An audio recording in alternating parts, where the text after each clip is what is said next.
ओम शांति। स्वराज्य अधिकारी बनकर मीठे परमात्मा समझ देते हैं कि हम आत्माओं को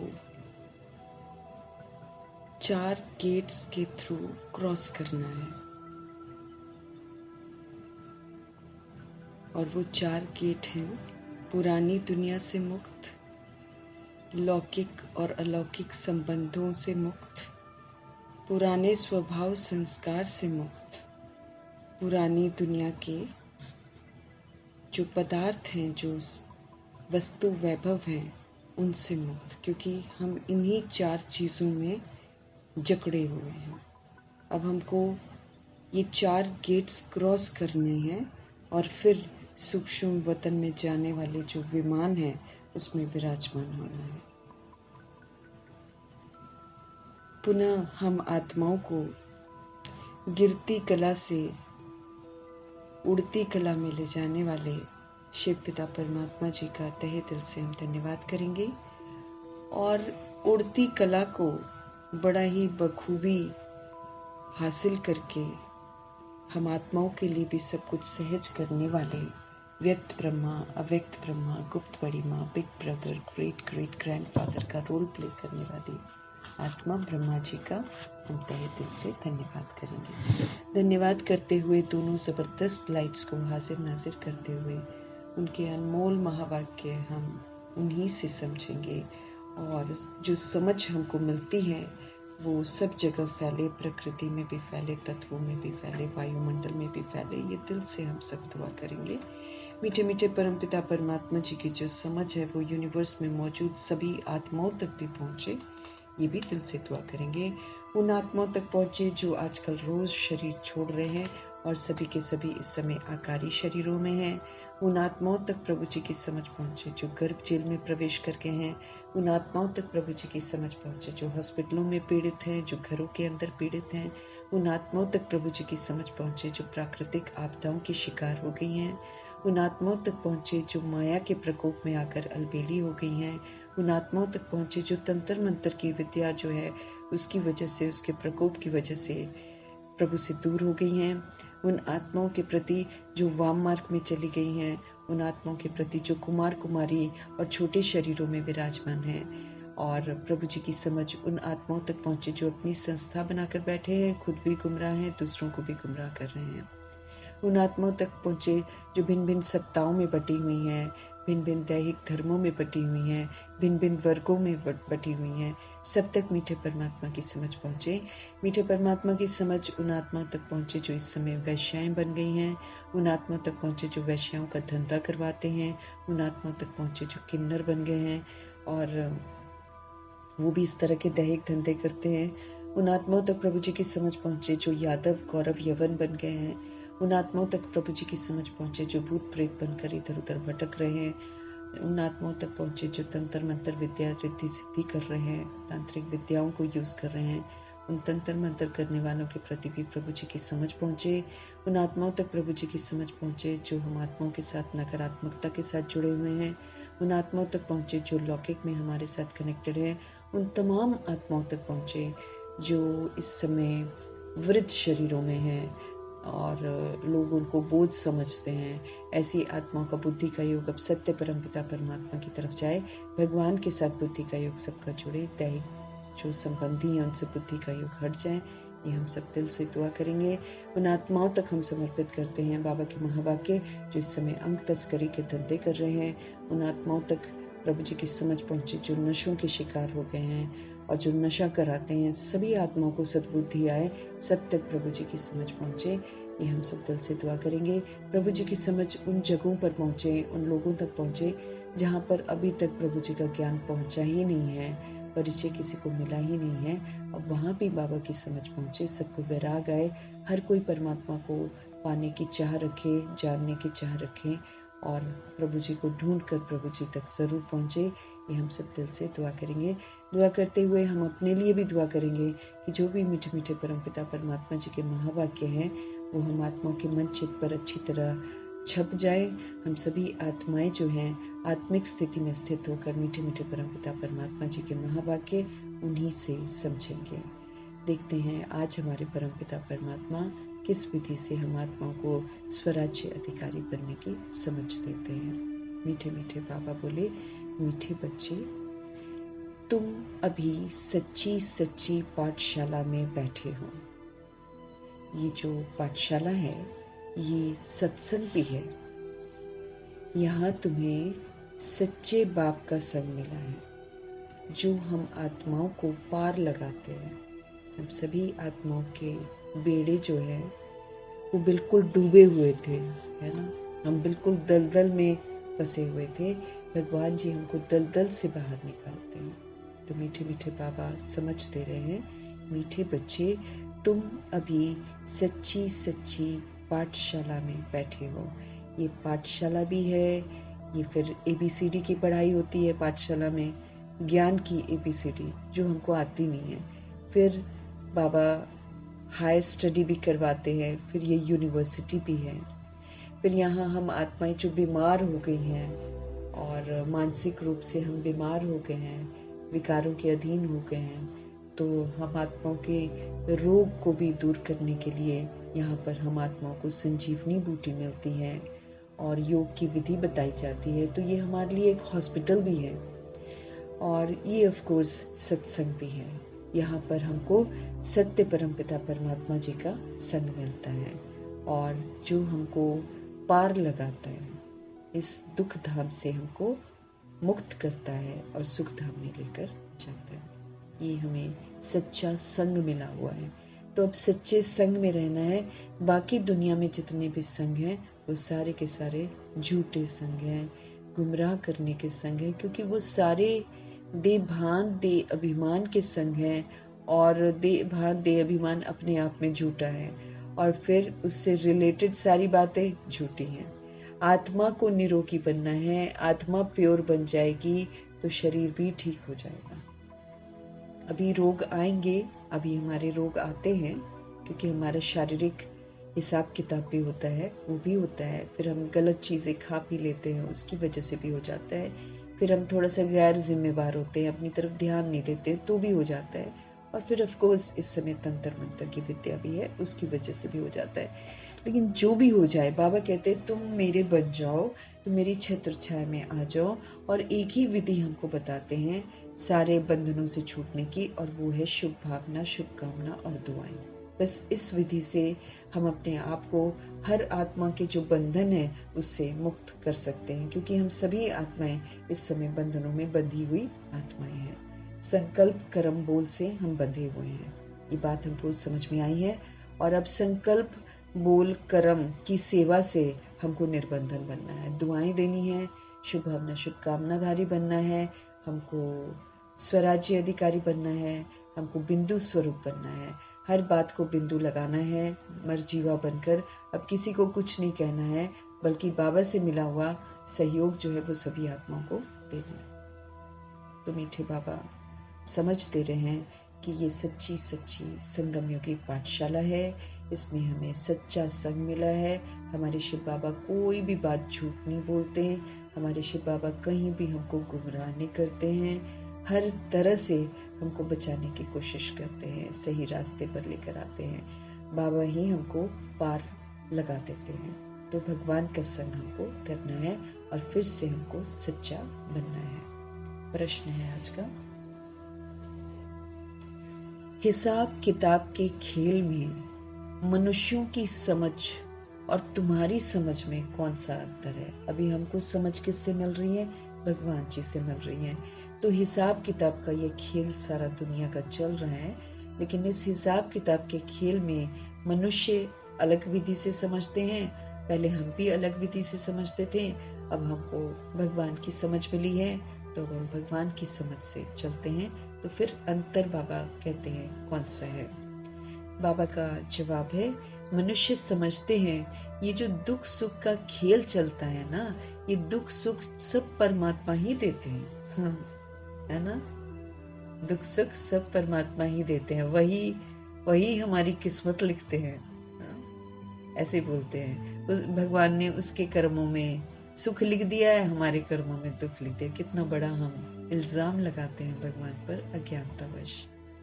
तो मनुष्य, फिर हम भी तो सुनी सुनाई बातें करते हैं ना, जब हमको भी नहीं मालूम होता है तो जो बड़े लोग बोलते हैं वही फिर हम लोग सुनते हैं, वही हमारे अंदर रिकॉर्ड हो जाता है, हम फिर उसी प्रमाण चलते हैं। तो प्रभु जी कहते हैं मनुष्य जो समझते हैं वो ये समझते हैं कि ये जो दुख सुख का खेल दुनिया में चलता है, ये दुख भी और ये सुख भी सब परमात्मा ही देते हैं, और तुम बच्चे समझते हो कि ये तो हर एक के अपने कर्मों का हिसाब किताब का खेल है, जिसमें हमारे परम पिता परमात्मा जी तो कभी हस्तक्षेप करते ही नहीं है। बाप किसी को भी दुख नहीं देते हैं, हमारे शिव बाबा किसी को भी दुख नहीं देते हैं, इसलिए उनकी महिमा है दुख हरता सुख करता। और कभी उन्होंने सृष्टि पर आकर ये कर्तव्य किया होगा, तभी तो यादगार में उनका गायन इस रूप में होता है। भगवान की जो भी बातें गायन होती हैं वो सारे के सारे कर्तव्य शिव पिता परमात्मा इस सृष्टि रूपी ड्रामा में आकर करते जरूर हैं। तो अभी भी वो प्रूव करते हैं ना कि कैसे वो दुख हरता सुख करता है। वो हम आत्माओं को हमारे ही दुखों का कारण बताते हैं कि कैसे हमने दुख कमाए हैं और फिर कैसे इसको सुखी अब कैसे बन सकते हैं। ये बाबा हमको विधि बताते हैं, एकदम बहुत ही अच्छे तरीके से समझाते हैं। यहाँ पे कोई किसी के साथ पक्षपात नहीं है, सबको अच्छी विधि से समझाया जाता है, चाहे वो ब्रह्मा जी की आत्मा हो चाहे वो हम आत्माएं हो।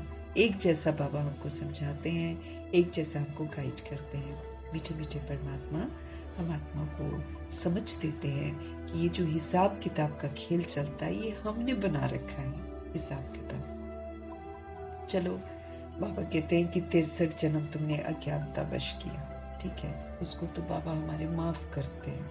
कहते हैं याद से अब जो पाप किए हैं हमने वो पाप है, लेकिन फिर भी रहम दिल परम पिता परमात्मा हम आत्मा को कहते हैं तुम मुझे याद करो।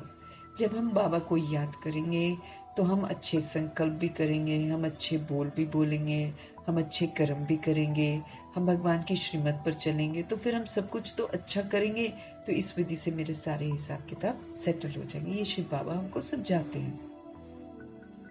रहम दिल है क्योंकि हमने अनजाने में किया। अब हम अपने आप को देख सकते हैं। हम रोज मुरली पढ़ते हैं, रोज हमारे परमपिता परमात्मा हम आत्माओं को भिन्न भिन्न विधियां बताते हैं, लेकिन कई एक विधियों को हम नहीं भी अपनाते हैं। हम अभी देख सकते हैं कि जब समझ मिलने के बाद भी हम पुराने स्वभाव संस्कारों के वशीभूत हो जाते हैं, या फिर कभी लौकिक अलौकिक के वशीभूत हो जाते हैं, कभी वस्तु वैभव के वशीभूत हो जाते हैं, कभी हम पुरानी दुनिया के आकर्षण में फिर आ जाते हैं। तो ये सारी गलतियां तो हम भगवान जी की समझ मिलने के बाद भी कर रहे हैं। तो जब हमको समझ नहीं थी तो न जाने हमने क्या क्या किया होगा। तो मीठे मीठे परमात्मा हम आत्माओं को समझाते हैं, तो फिर हम आत्माएं अब समझते हैं कि जो ये दुख सुख है ना, वो मेरे कर्मों के हिसाब का खेल है। बाप किसी को भी दुख नहीं देते हैं, वो तो आते ही हैं हमको सुख का रास्ता बताने। अब लोग, जैसे हम लोग पहले मंदिरों में गुरुद्वारों में जाते थे तो हम यही सोचते थे ना, भगवान मेरा ये काम हो जाए, भगवान ये मेरे को तकलीफ हो गई है, मेरी तकलीफ दूर हो जाए, ये हो जाए। हम लोग 63 जन्म ना उल्टे काम करके यही भगवान को बोलते आए हैं। अब भगवान जी हमारे दुख नहीं ठीक करते हैं ना, दुख जैसे भक्ति करते जाते हैं, उल्टे कर्म करते जाते हैं, हमारे दुख बढ़ते चले जाते हैं। हम हिसाब किताब बनाते हैं, हमारी दुश्मनियां बढ़ती चली जाती हैं। ऐसा करते जाते हैं ना हम सब। अब शिव बाबा आकर हमको दुखों का कारण बताते हैं कि हमारा देह का भान, हमारा देह का अभिमान, हमारे देह की कमी कमजोरियां, ये हम आत्माओं के दुखों का कारण है। आकर्षण विकर्षण हमारे दुखों का कारण है। अब बाबा हमको बोलते हैं ये सारा छोड़ दो, दुख खत्म हो जाएंगे। अब श्रीमत पर चलो, तुम सुख कमाएंगे। तो मेन है कर्मों का हिसाब किताब ठीक करना है। पैदा होते जन्मपत्री बन जाती हैं, उसमें जितनी भी ग्रहचारी बैठी होती है वो मेरे पूर्व जन्मों का हिसाब किताब उसमें होता है। आत्माएं एस्ट्रोलॉजर्स के पास जाती हैं, पंडितों के पास जाती हैं, जन्म पत्रियां लिखवाती हैं, सब कुछ दिखवाती हैं, और फिर वो बोल देता है ये ग्रह है, वो ग्रह है, ऐसा काम होगा, तुम्हारे कोई ऐसा खतरा होएगा, तुमको वैसा खतरा होएगा, ऐसा वो बताते हैं। अब हम अनजाने में क्या होता है कि उसको स्वीकार कर लेते हैं कि बस ये है, यही मेरी जिंदगी में, मेरी किस्मत में यही लिख दिया है। शरीर के माँ बाप यही समझाते हैं क्योंकि उनके माँ बाप ने उनको समझाया। अभी शुक्र है हमको भगवान जी मिले हैं, तो हम जो हमारे से रिलेटेड आत्माएं उनको हम बोलेंगे कर्मों का हिसाब किताब है। लेकिन इससे पहले जो रिकॉर्डिंग हम पर होती है वो यही होती है कि भगवान ने किस्मत ऐसी बनाई है हमारी, उसको ऐसा कर दिया, उसको ऐसा कर, किसने दिया? भगवान ने किया, भगवान ने किया, भगवान ने किया। जो नरक में आज हो रहा है, गंदे गंदे काम हो रहे हैं, भगवान जी करा रहे हैं, भगवान जी करा रहे हैं। कुछ भी दुनिया में कितनी गंदगी हो रही है, कहीं भी भगवान बचाने नहीं आते, भगवान जी करा रहे हैं, भगवान जी करा रहे हैं, ऐसे बोलती हैं आप पे। लेकिन अब हम समझते हैं बाबा से कि नहीं, ये हर एक के कर्मों के हिसाब किताब का खेल है। हमारे शिव बाबा किसी को भी दुख नहीं देते हैं। हमारे शिव बाबा की महिमा तो दुख हरता सुख करता की है। वो तो आते हैं, दुखों का कारण हमको बताते हैं और निवारण भी बताते हैं।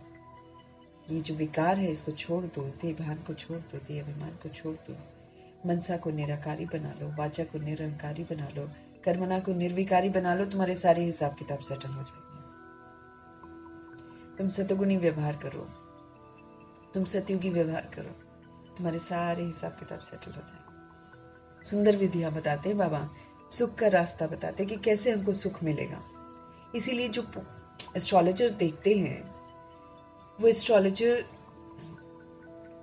जो होते हैं ना, जैसे सिस्टर शिवानी ने पूछा था एस्ट्रोलॉजर से कि ये जो लिखा होता है पत्री में, ये मना यही सत्य है क्या? इसके बाद हम कुछ चेंज नहीं कर सकते हैं क्या? तो उन्होंने बोला नहीं, चेंज कर सकते हैं, चेंज कर सकते हैं। तो भगवान जी भी हमको यही बोलते हैं ना कि ठीक है, हम जितने भी उपाय अगर कर लेते हैं पत्री को देखकर, तो वो 70% ही उपाय होता है, 30% फिर मेरे कर्मा पर डिपेंडेंट करता है। जब तक मैं कर्म सुधारूंगी नहीं, तब तक मेरी पत्री अच्छी होगी नहीं, तब तक मेरे दुख खत्म नहीं होंगे। 30% रिजल्ट पत्री के अनुसार नहीं होता है, 30% रिजल्ट मेरे अपने कर्मा के अनुसार है। जो पत्री है वो पिछले कर्मों की है ना? तो बाबा भी हमको पिछले कर्मों का आकर बताते हैं। अब बाबा हमको क्या बोलते हैं कि ठीक है, जो हो गया सो हो गया, अब तुम लगाओ इसको बिंदी, इसका चिंतन मत करो, इसको लगा दो बिंदी, क्वेश्चन मत करो, करेक्शन मत करो, कोटेशन मत सुनाओ, एब्जॉर्ब मत करो, रिफ्लेक्ट मत करो, अब तुम वो करो जो मैं तुम्हें कहता हूं। तो बाबा हमको श्रेष्ठ श्रीमत देते हैं। निराकारी मनसा से, निरहंकारी वाचा से और निर्विकारी कर्मणा से हमारे शिव बाबा हमको सब कुछ ठीक करने की समझ देते हैं। तो जब हम उसको ठीक कर देंगे तो मेरे ग्रहचारी कट जाएगी। शिव बाबा की अवज्ञा करते हैं तो अपने को ग्रहचारी लगती है, शिव बाबा की श्रीमत पर चलने लग जाएंगे, ग्रहचारी कट जाएगी। और पुराना जो भी हिसाब किताब अगर शारीरिक रोग के रूप में आना होगा वो आएगा, लेकिन हमारे परमपिता परमात्मा जी का वायदा है कि अगर हम उनके कहे अनुसार चलेंगे तो वो हमें दुख नहीं होने देंगे।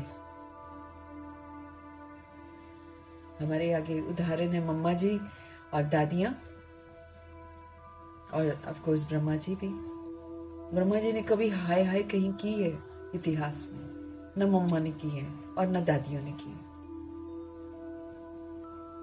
गिरे भी हैं, चोटें भी लगी हैं दादियों को, हॉस्पिटलाइज्ड भी हुए हैं, आईसीयू में। देखो बाबा ने क्या बोला, ये जो सेवा करने वाली आत्माएं हैं, जो निमित्त आत्माएं हैं, ये तो शरीर छोड़ते समय भी सेवा करके जाती हैं। तो बीमार है, आईसीयू में है, तो भी रतन मोहिनी दादी मुरली पढ़ रही है, मुरली की अहमियत बता रही है कि कितनी अहमियत है, और मुस्कुराते हुए पढ़ते हुए उन्होंने शरीर छोड़े।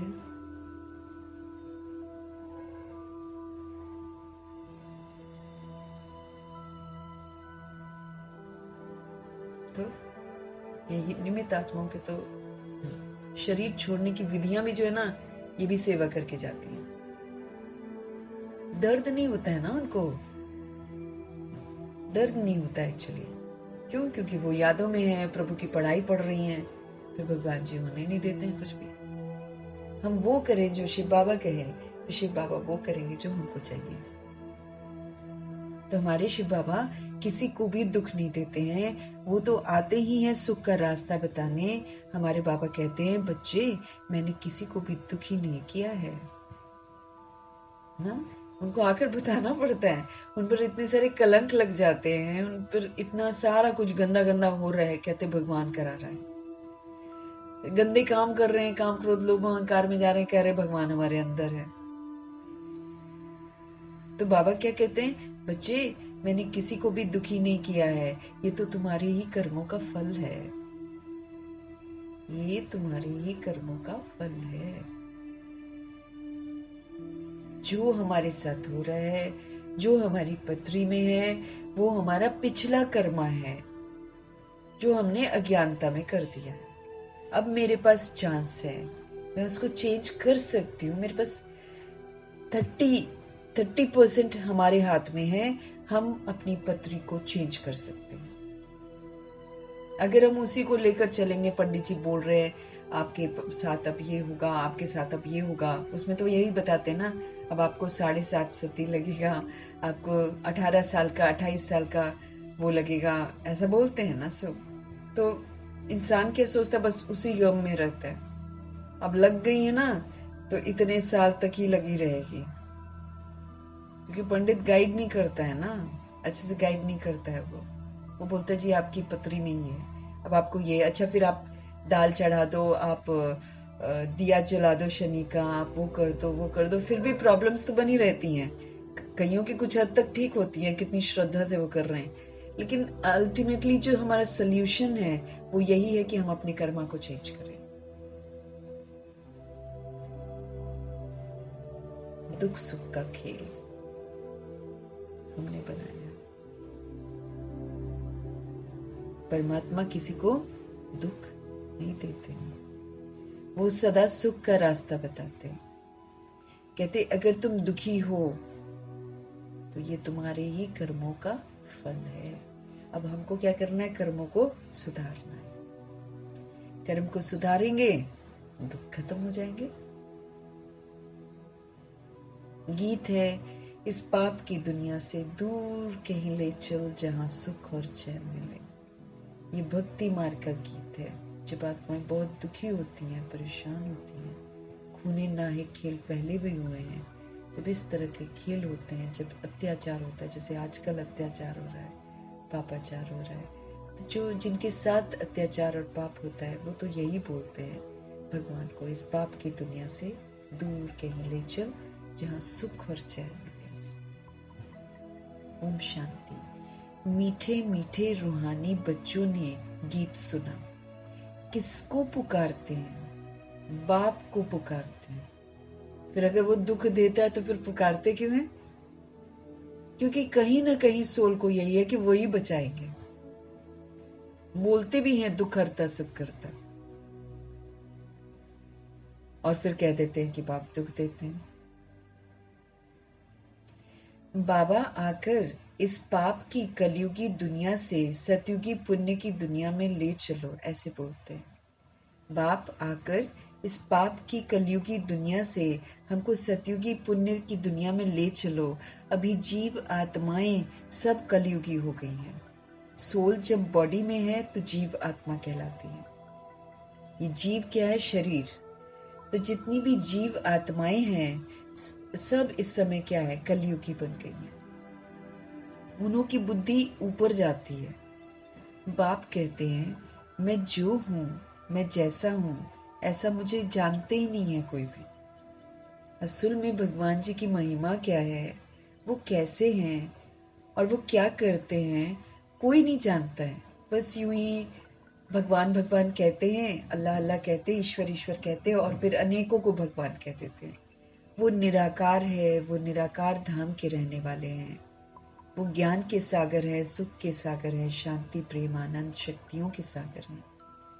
वो दुख हरता सुख करता है। वो ब्रह्मा जी के रचता है, विष्णु जी के, ब्रह्मा विष्णु शंकर के रचता है। कोई नहीं जान। वो पशुपति नाथ है, वो बबुल नाथ है, वो कांटों से फूल बनाते हैं। वो पशु जैसी आत्माएं बन जाती हैं तो फिर उनको फिर से पत्थर बुद्धि से पारस बुद्धि बनाते हैं, सभ्य बनाते हैं। भगवान जी की तो महिमा ही अलग है, लेकिन भगवान जो हैं, जैसे हैं, उनको कलयुग के लोग जानते नहीं हैं। पुकारते हैं, लेकिन बाबा जो जैसे, बाबा कहते हैं मैं जो हूँ, मैं जैसा हूँ ना, ऐसा मुझे कोई भी नहीं जानते हैं। ऋषि मुनि आदि भी कहते हैं हम रचता मालिक अर्थात बेहद के बाप और उनकी बेहद की रचना के आदि मध्य अंत को नहीं जानते हैं। ऋषि मुनि भी जो हैं वो भी कहते हैं कि हम रचता मालिक शिव पिता परमात्मा अर्थात बेहद के बाप और उनकी जो बेहद की रचना है ना, उसके आदि मध्य अंत को हम नहीं जानते हैं। आत्माएं जहाँ रहती हैं वो है ब्रह्म महतत्व, उसको ब्रह्म महतत्व भी कहते हैं, परम धाम को, जहां हम सोल्स अपनी ओरिजिनल स्वरूप में रहते हैं।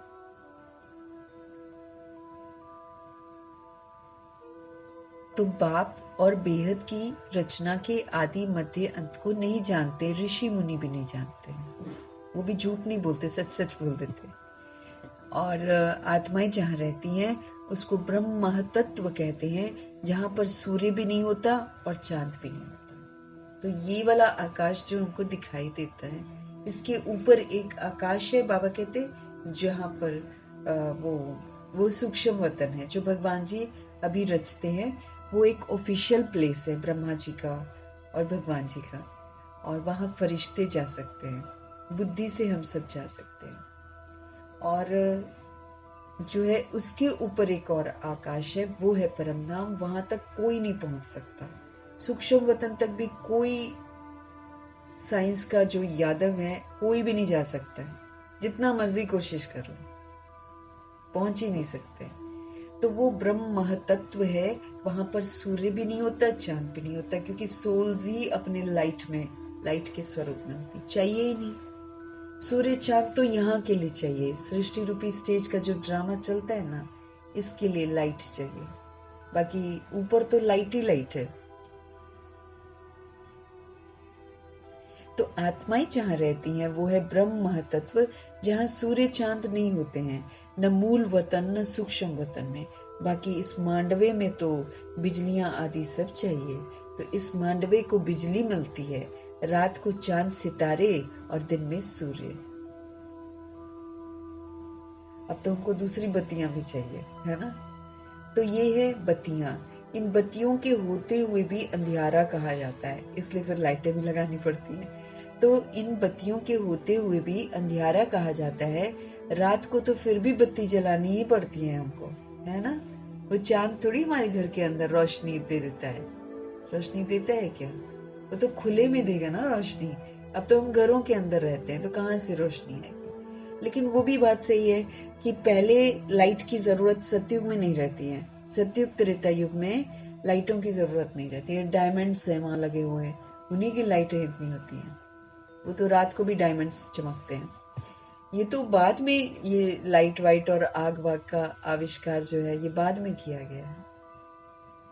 अगर हम इतिहास देखते हैं तो पहले इसकी जरूरत नहीं हुआ करती थी। फिर जैसे जैसे हम लोग बैड बैड बनते हैं, वैसे वैसे हम हर चीज से वंचित होते चले जाते हैं।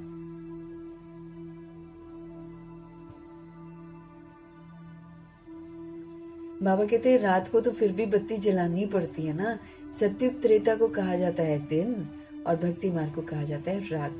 सतयुग त्रेता युग में हम सब अपने को आत्मा समझते हैं, आत्मिक स्मृतियों में रहते हैं, तो हम जगे हुए हैं।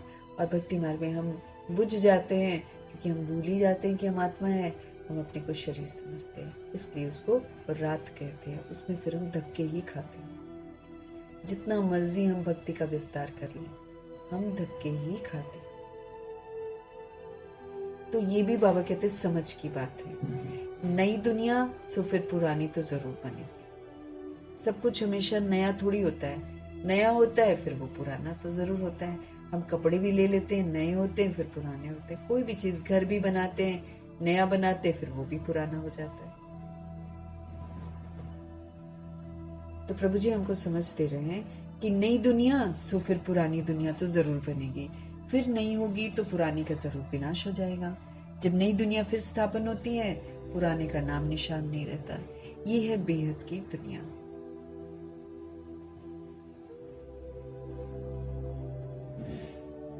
मकान भी कोई बहुत बड़े बड़े होते हैं, राजाओं आदि के। ये है बेहद का घर, मांडवा अथवा स्टेज है। इसको कर्म क्षेत्र भी कहा जाता है। ये जो दुनिया है, ये जो सृष्टि है, बाबा कहते हैं ये बेहद का घर है, ये मांडवा है, ये स्टेज है, इसको कर्म क्षेत्र कहा जाता है। कर्म जरूर करने पड़ते हैं, है ना। कर्म तो जरूर कर्म क्षेत्र है तो कर्म तो करेंगे ना। सब मनुष्यों के लिए ये कर्म क्षेत्र है। सबको कर्म करना ही है, सबको पाठ बजाना ही है। पाठ हर एक आत्मा को पहले से ही मिला हुआ है। हम सब ऑलरेडी कर लेते हैं, हम मरते नहीं हैं, इसलिए वो रिकॉर्ड हो जाता है। वो फिर रिकॉर्डिंग मिटती नहीं है, वो कल्प कल्प के बाद रिपीट होती। 5000 वर्ष के बाद हूबहू ड्रामा रिपीट होता है। सभी आत्माओं को कर्म तो करना ही है, पाठ बजाना ही है। पाठ हर एक आत्मा को पहले से मिला हुआ है। हम सब जो करते हैं ना, वो रिकॉर्ड हो जाता है, वही पाठ फिर हमको मिलता है। अभी भी हम श्रीमत पर चलेंगे तो हमको अच्छा वाला पाठ मिलेगा, हम श्रीमत पर नहीं चलेंगे तो वही दुखों वाला पाठ मिलेगा। तो लेकिन लिख कौन रहा है? मैं आत्मा लिख रही हूँ ना। हम कैसे कह सकते हैं कि भगवान ने मेरी किस्मत ऐसे लिखी है? इसीलिए तो अंत में जो रिजल्ट निकलेगा ना, आत्मा अपने आप बोलेगी मैंने ऐसा किया, मैंने ऐसा किया, मैंने ऐसा, मैं यही हूँ, मैं यही हूँ, मैं अपने आप अपना रिजल्ट बोलेगा।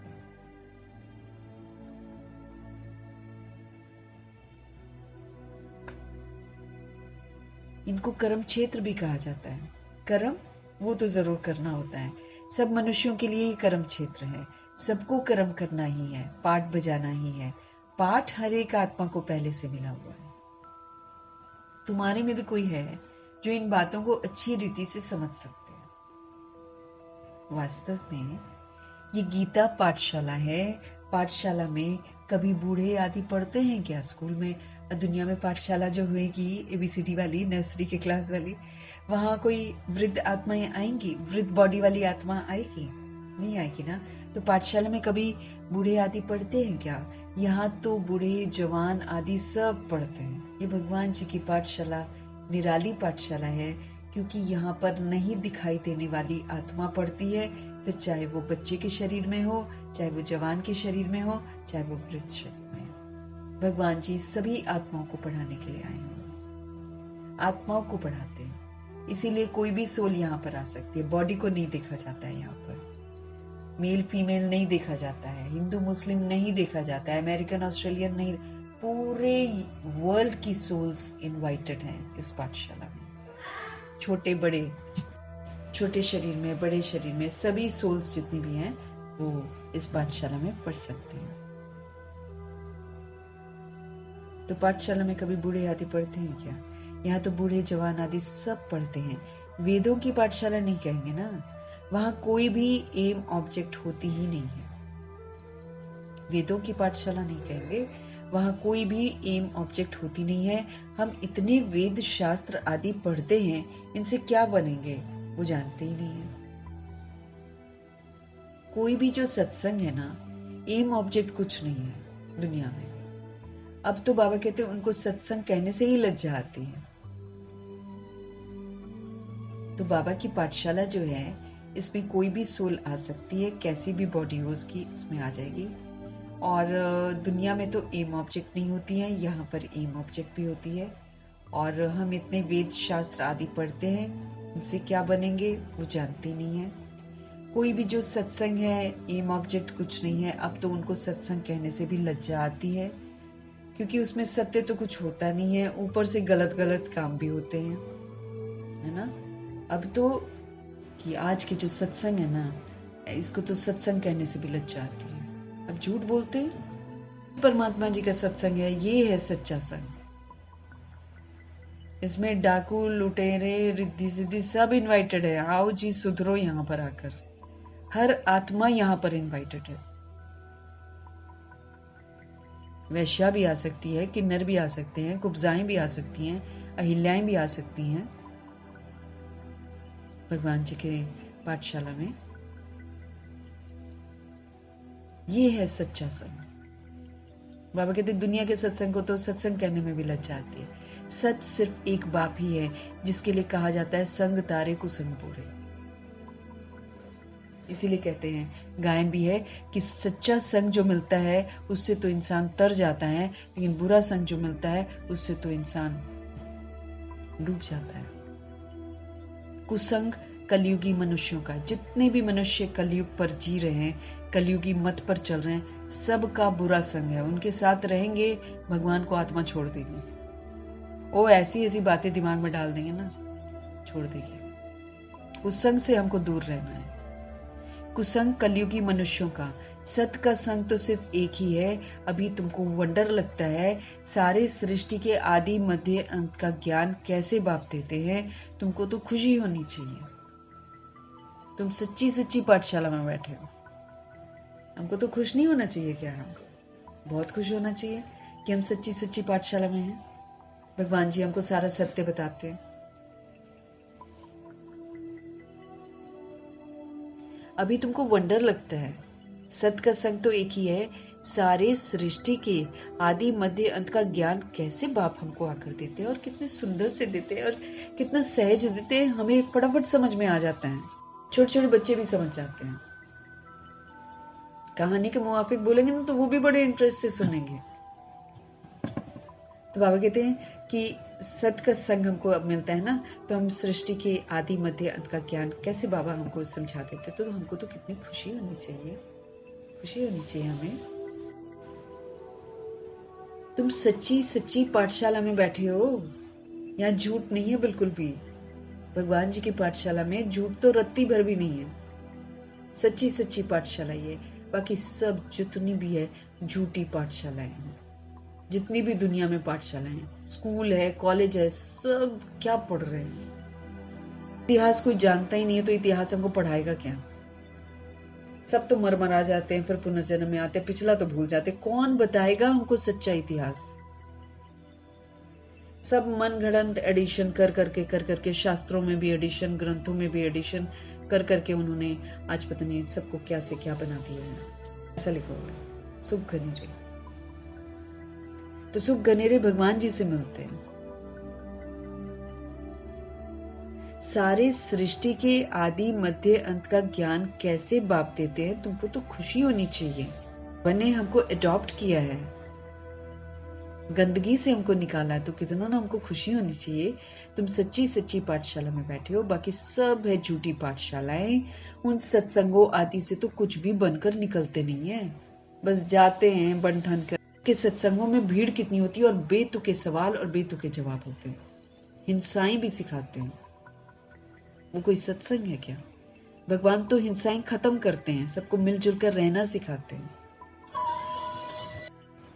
बाबा कहते हैं झूठी पाठशालाएं हैं, उन सत्संगों आदि से तो कुछ भी बनकर निकलते नहीं है। स्कूल कॉलेज आदि से तो फिर भी चलो कुछ बनकर निकलते होंगे, क्योंकि पढ़ते हैं ना। आजकल डॉक्टर किसी काम के नहीं है, कुछ नहीं उनको पता चलता है, क्योंकि बीमारियां भी अजीबोगरीब हो रही हैं। कुछ नहीं पता चलता है, बैठे हुए हैं डॉक्टर बनकर। गुमराह, सरकारी तो पूरा ही गुमराह कर रहे हैं। न डॉक्टरों को कुछ आता है और न दवाइयां ढंग की देते, फ्री। उन सत्संगों आदि से तो कुछ भी बनकर निकलते नहीं है। बाबा कहते हैं कोई भी बंदा नहीं सुधरता सत्संगों में जाकर, उल्टा और हिंदू मुस्लिम बनकर निकलता है, डिफरेंसेस के साथ निकलता है। स्कूल कॉलेज में कहीं पढ़ लेते हैं तो कुछ बनकर निकलते होंगे, क्योंकि पढ़ते हैं ना। बाकी कहाँ भी पढ़ाई नहीं है। सत्संग को पढ़ाई नहीं कहेंगे। शास्त्र आदि तो पढ़कर फिर दुकान खोलकर बैठते हैं, पैसे कमा लेते हैं। अब शास्त्र सुनाने वाले कितना कमाते हैं, उनको लोग खुदा समझते हैं, तो पैसा कमाते हैं। ग्रंथ थोड़ा सीखकर गुरुद्वारा खोल बैठ जाते हैं। गुरुद्वारे भी कितने खोलते हैं। गुरु का द्वार अर्थात घर कहेंगे ना, फाटक खुलता है, वहां जाकर शास्त्र आदि पढ़ते हैं। कोई गुरुद्वारे तो रात भर एक गेट खुला रहता है, कभी भी कोई जा सकता है वहां पर। 3 बजे उठ जाते हैं ये लोग, तो 3 बजे उठ जाते हैं और 4 बजे तक पाठ शुरू कर देते हैं। इनका ये चीज अच्छी है। आत्माएं अब थोड़ी गड़बड़ हो गई हैं ऑफकोर्स, लेकिन जो विधियां थी ना गुरुद्वारे की, वो अच्छी थी एकदम। अच्छा गुरुओं ने, शुरू वाले गुरुओं ने अच्छा सिखाया हुआ था सब कुछ। गुरु का द्वार अर्थात घर कहेंगे ना, फाटक खुलता है, वहां जाकर शास्त्र आदि पढ़ते हैं। बाबा कहते हैं तुम्हारा गुरुद्वारा है मुक्ति और जीवन मुक्ति धाम सतगुरु द्वार। हमारा गुरुद्वारा भी है। हमारा गुरुद्वारा कौन सा है? मुक्ति धाम और जीवन मुक्ति धाम। आज बाबा इसको गुरुद्वारा भी बोल रहे हैं। घर का एक और नाम क्या हो गया? गुरुद्वारा। इसको सदगुरु का द्वार भी बोलते हैं। मुक्ति और जीवन मुक्ति धाम, ये हमारे गुरुद्वारे हैं। सदगुरु का नाम क्या है? सदगुरु का नाम क्या है? सदगुरु का नाम है अकाल मूरत। उनको काल कभी नहीं खाता। सदगुरु को अकाल मूरत कहते हैं। आते हैं तो हम आत्माओं के लिए मुक्ति और जीवन मुक्ति का द्वार खोलते हैं। अब उस द्वार में हमको जाना है, तो उसके लिए हमको यहीं पर रहते हुए हिम्मत पर चलकर अपने सारे बंधन जितने हमने बनाए हैं उससे हमको मुक्त होना है। हमको फिर से निराकारी बनना है और फिर साथ में जीवन मुक्ति, है ना। मुक्ति मतलब प्रवृत्ति में रहना है, लेकिन मुक्त अवस्था। अभी तो हम बंधनों में रहते हैं, बंधनों में बांध रखा है हमने एक दूसरे को।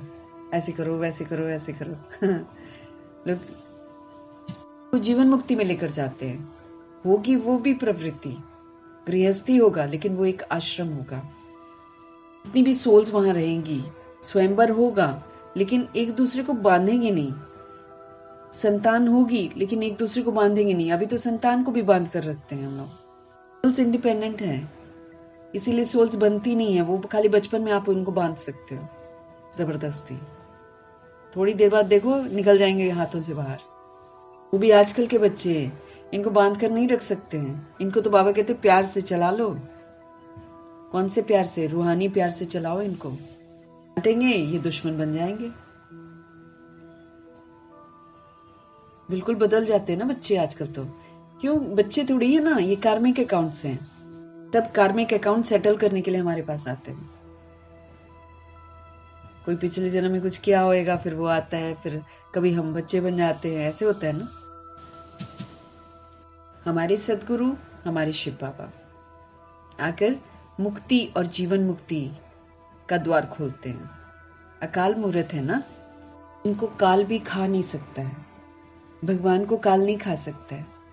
और आत्मा है ही बिंदी, उनको काल कैसे खाएगा?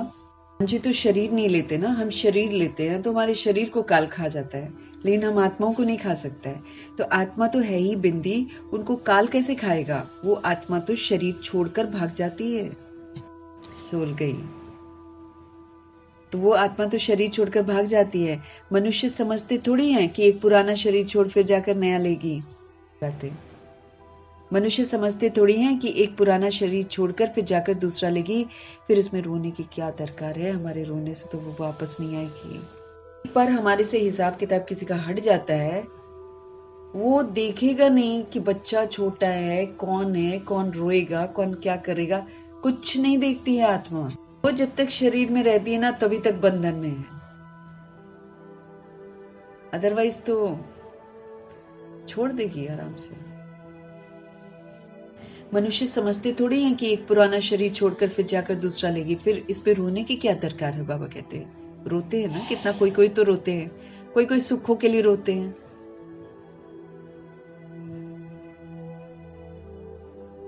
ये तुम जानते हो ड्रामा अनादि बना हुआ है। हर एक को पार्ट तो बजाना ही है, हमने बना रखा है। इटर्नल है ये ड्रामा, क्योंकि हम आत्माएं इटर्नल है। आत्माएं मरती नहीं है, इसलिए ड्रामा में हमारा पार्ट भी मरता नहीं है। बाबा कहते हैं ये तुम जानते हो ड्रामा अनादि बना हुआ है, हर एक को पार्ट बजाना ही है। बाप ने समझाया है सतयुग में है नष्ट मोह, वहां पर मोह नहीं है। परिवार होता है, लेकिन ये नहीं कि ये तो मेरा ही बच्चा है, ये वाला मोह नहीं है वहां पर। सोल कॉन्शियस रहते हैं, सोल्स हैं, बॉडी लेकर हम पार्ट बजाते हैं। एक समय बाद हमको बॉडी छोड़नी है, ये वाला थॉट उनके दिमाग में रहता है। आपने समझाया है सतयुग में है नष्ट मोह। मोह जीत की भी कहानी है ना। पंडित लोग सुनाते हैं, माताएं भी सुन सुनकर फिर ग्रंथ रख बैठ जाती हैं सुनाने के लिए। मोह जीत की कहानी पंडित लोग सुनाते हैं, माताएं भी सुन सुनकर फिर ग्रंथ रख कर बैठ जाती हैं सुनाने के लिए। बहुत मनुष्य जाकर सुनते हैं, उनको कहा जाता है कनरस।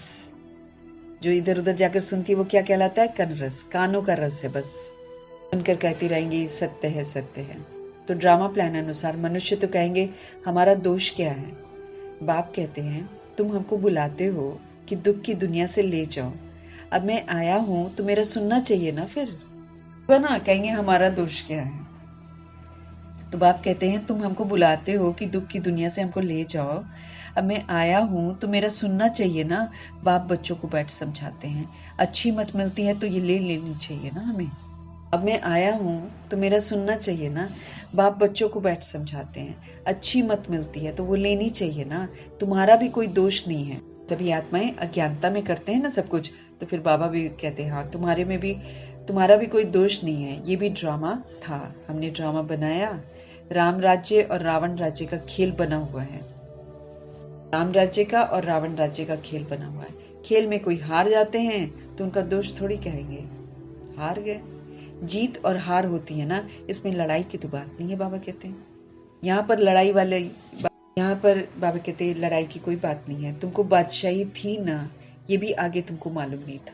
अभी तुम समझते हो कि हमारी बादशाही पहले थी। बाबा से समझ बनती है तो पता चलता है। तुमको बादशाही थी, ये भी आगे तुमको मालूम नहीं था। अभी तुम समझते हो कि जो सर्विसेबल है ना, जिसका नाम बाला है, दिल्ली में सबसे नामी ग्रामी समझाने वाला कौन है, तो झट नाम लेंगे जगदीश का। तुम्हारे लिए मैगजीन भी निकालते हैं, उसमें सब कुछ आ जाता है। अनेक प्रकार के पॉइंट्स लिखते हैं, ब्रिजमोहन भी लिखते हैं। लिखना कोई मासी का घर थोड़ी है। जरूर विचार सागर मंथन करते हैं ना। अब जगदीश भाई जी का कितना विचार सागर मंथन है, उनकी किताबों में कितना अच्छा अच्छा रहस्य हमको मालूम चलता है। तो लिखना भी कोई मासी का घर थोड़ी है। जरूर विचार सागर मंथन करते हैं, अच्छी सर्विस करते हैं। कितने लोग पढ़कर खुश होते हैं, बच्चों को भी रिफ्रेशमेंट मिलती है। कोई कोई प्रदर्शनी में बहुत माथा मारते हैं, कोई कोई कर्म बंधन में फंसे हुए हैं, इसलिए इतना उठा नहीं पाते हैं। कर्म बंधन होते हैं ना, उसका बोझ होता है, जिसकी वजह से फिर भगवान की बातों को उठा नहीं पाते हैं। ये भी कहेंगे ड्रामा। अबलाओं पर भी अत्याचार होने का ड्रामा में पार्ट है, क्योंकि अत्याचार होंगे तभी तो भगवान आएंगे, है ना। और अभी जो इतना सारा अत्याचार होगा तभी तो समाप्ति होगी। ये तो अत्याचार नहीं होगा तो समाप्ति कैसे होगी। घोर से घोर गंदे काम करेंगे तब तो इसकी समाप्ति होगी। तो बाबा कहते हैं अबलाओं पर भी अत्याचार होने का ड्रामा में पार्ट है। ऐसा पाठ क्यों बजाया, ये प्रश्न ही नहीं उठता है। ऐसा पाठ हमने क्यों बजाया। अब तो प्रश्न अब बजा दिया ना, अब प्रश्न करके बाबा कहते करोगे क्या, कर तो लिया ऑलरेडी। हाँ, अब जो कर्म कर रहे हैं इस पर ध्यान देना है। आज इसमें त्रिकालदर्शी बनकर हर चीज करनी है हमको। पहले जो कर लिया सो कर लिया, अब वो तो चलो ठीक है, उसको बिंदु लगाओ, लेकिन अब तो अच्छा कर लो, अब तो अपनी पत्री को बदल लो, ये बाबा कहते हैं। अबलाओं पर भी अत्याचार होने का ड्रामा में पार्ट है। ऐसा पार्ट क्यों बजाया, ये प्रश्न ही नहीं उठता है। ये तो अनादि बना बनाया ड्रामा है, हम सभी बना लेते हैं अनजाने में, फिर हम वही प्ले करते हैं। फिर कहें कि ये क्यों होता है, ये तो बोलना ही बेकार है। उनको कुछ कर थोड़ी सकते हैं। कोई कहते हैं हमने गुनाह क्या किया है जो ऐसा पार्ट रखा है हमारा। अब गुनाह की तो बात नहीं है, ये तो पार्ट मिला हुआ है ना। अबलाएं कोई तो निमित्त बनेंगी जिन पर सितम होंगे, ऐसे तो फिर सब कहेंगे हमको ये पार्ट क्यों है। नहीं, ये बना बनाया ड्रामा है। पुरुषों पर भी अत्याचार होता है, कभी पुरुष अत्याचार कर लेते हैं, कभी स्त्रियां अत्याचार करती हैं। आजकल जैसे स्त्रियां भी करती हैं, टुकड़े टुकड़े करके ड्रम में डाल देती हैं, टुकड़े टुकड़े करके पता नहीं कहाँ फेंक देती हैं, कर रही है ना। अब स्त्री के रोल में आकर वो सोल कर रही है। पहले मेल के बॉडी में करती थी, तो जो मेल ने किसको काटा होएगा फिर फीमेल उसको आकर काटती है। ऐਵੇਂ थोड़ी काट रहे हैं, कर्म बंधनों में बंधी हुई आत्माएं। कोई कभी किसको काटता है, कोई कभी। ये तो खेल अब हमको पता चलता है, नहीं तो हम भी सोच में पड़ जाते हैं, अरे कैसे आजकल हो रहा है। और भगवान जी ने तो पहले ही बोल दिया कि जो तुमने नहीं सोचा होगा वो होगा। आज वाकई वही सब हो रहा है जो हमने सोचा भी नहीं था। रिश्ते ही सारे खंडित होते चले जा रहे हैं, किसी रिश्ते में कोई विश्वास नहीं रह गया। तो बाबा कहते हैं ऐसे तो फिर सब कहेंगे हमको ये पाठ क्यों। बना बनाया ड्रामा है, पुरुषों पर भी अत्याचार होते हैं। इन बातों में सहनशीलता कितनी रखनी पड़ती है, बहुत सहनशीलता चाहिए। माया के विघन हमें तो बहुत पड़ेंगे। विश्व की बादशाही लेते हो तो कुछ तो मेहनत करनी पड़ेगी। हम रावण के राज्य में रहकर राम राज्य में जाने का पुरुषार्थ कर रहे हैं। तो जो हमने रावण राज्य बनाया है वो फिर हमसे हिसाब नहीं लेंगे क्या? इसीलिए वो बिगड़ डालते हैं। द्वापर युग कलयुग की सोल्स जो है वो हम आत्माओं को देखकर कॉपी करती हैं, तो वो फिर बिगड़ डालती हैं हमारी जिंदगी में। तो विश्व की बादशाही लेते हो तो कुछ मेहनत तो करनी पड़ेगी ना। ड्रामा में आपदाएं भी आती हैं, खिटपिट आती कितनी है आजकल, कितनी आपदाएं आ रही हैं और कितनी खिटपिट भी है। अबलाओं पर अत्याचार लिखा हुआ है, रक्त की नदियां भी बहेंगी, कहाँ भी सेफ्टी नहीं रहेगी, पहले ही समझ लो अच्छे से। न पुलिस हमारी मदद करेगी, न राज्य सत्ता हमारी मदद करेगी। बाबा कहते हैं अबलाओं पर अत्याचार लिखे हुए हैं, आजकल हो रहे हैं अबलाओं पर अत्याचार। बाबा कहते हैं अबलाओं पर अत्याचार लिखा हुआ है, रक्त की नदियां भी बहेंगी, कहाँ भी सेफ्टी नहीं रहेगी, कहीं भी नहीं, कहीं भी हम भाग नहीं सकते हैं। बचाव के लिए जो 112 नंबर, ये नंबर वो नंबर देते हैं ना कि इस नंबर पर फोन करो इमिडिएटली, किसी भी नंबर पर कुछ नहीं कर सकेंगे हम। सिर्फ भगवान की याद और पवित्रता हमारी सेफ्टी है। अभी तो सुबह को क्लास आदि में जाते हो सेंटर्स पर, वो भी समय आएगा जो तुम बाहर निकल भी नहीं सकेंगे। भगवान वाच है भैया, एक एक बात सत्य होने वाली है। कोरोना में आधी सत्य हो गई थी, अब जो वायरस आएगा इसमें तो बाहर नहीं निकल सकेंगे। लड़ाई झगड़े, बाबा कहते हैं आप चिल्लाने की आवाज सुनोगे बाहर, बचाओ बचाओ, आप खिड़की नहीं खोल पाओगे। इस कोरोना में तो खिड़की खोल लेते थे, बाहर भी चले जाते थे, चलो हफ्ते में मास्क लगा लेते थे, फिर तो हम निकल ही नहीं पाएंगे। भारत का तो बहुत भयंकर हाल होने वाला है, सिविल वॉर होगा ना यहाँ तो रक्त की नदियां बहेंगी।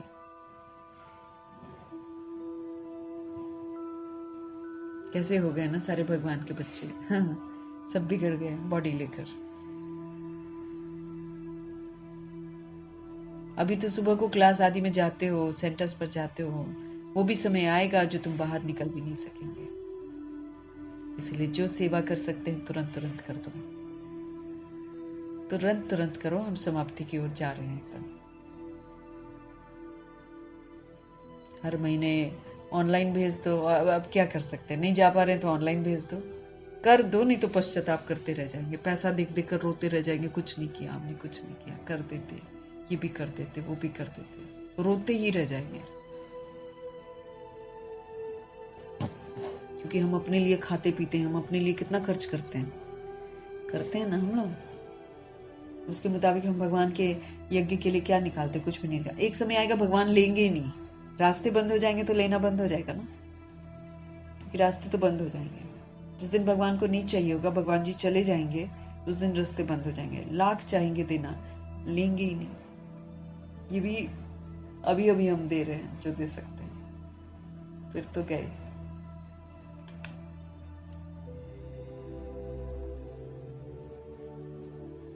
दवाइयों में हमारे ज्यादा पैसे न जाएं तो बड़े मन से हमको ग्लोबल में भेज देना चाहिए, क्योंकि वहां बहुतों का फ्री में इलाज होता है। जनक दादी तो ऐसे बोलती है, जनक दादी हर थर्सडे निकलवाती थी पैसा ग्लोबल के लिए। तो अगर 2 लाख खर्चा होना है तो 1000 में खत्म हो जाएगा।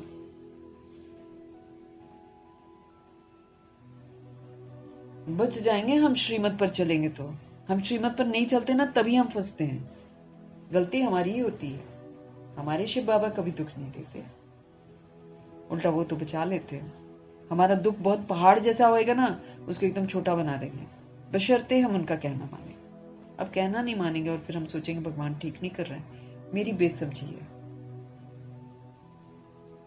प्रभु जी क्या स्पष्ट कर रहे हैं, अभी तो सुबह को क्लास आदि में जाते हो, सेंटर्स पर जाते हो, वो भी समय आएगा जो तुम बाहर निकल भी नहीं सकेंगे। दिन प्रतिदिन जमाना बिगड़ता जाता है और बिगड़ना ही है, बिगड़ना ही है।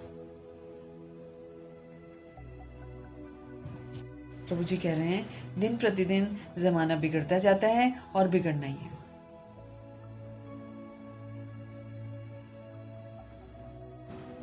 दुख के दिन बहुत जोर से आएंगे, दुख के दिन शिव बाबा पहले ही बता रहे हैं वही सब कुछ, कर्मों का हिसाब किताब है। फिर हम बाबा की श्रीमत पर नहीं चलेंगे तो दुख घनेरे देखेंगे, दुख में दुखी होकर शरीर छोड़ेंगे। ये 16,108-33 करोड़ बच्चों के लिए भी अप्लाई हो रहा है। और हमारे दुख ज्यादा इसलिए होंगे क्योंकि जो दुनिया में हो रहा है वो हमारी विस्मृति का प्रभाव है।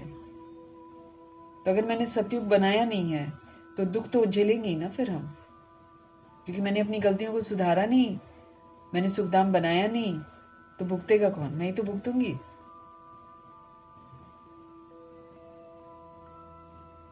प्रभु जी कह रहे हैं इसलिए ना जो बिगड़ रहा है ना, हम ये नहीं सोच सकते कि ये कभी ठीक होएगा, बद से बदतर ही होता चला जाएगा। इतना बदतर हो जाएगा कि बाबा के हर आत्मा बोलेगी परिवर्तन करो भगवान, अब परिवर्तन कर दो, और नहीं देखा जाता है। इतना घोर सीन्स आ जाएंगे सामने। तो दुख के दिन बहुत जोर से आएंगे।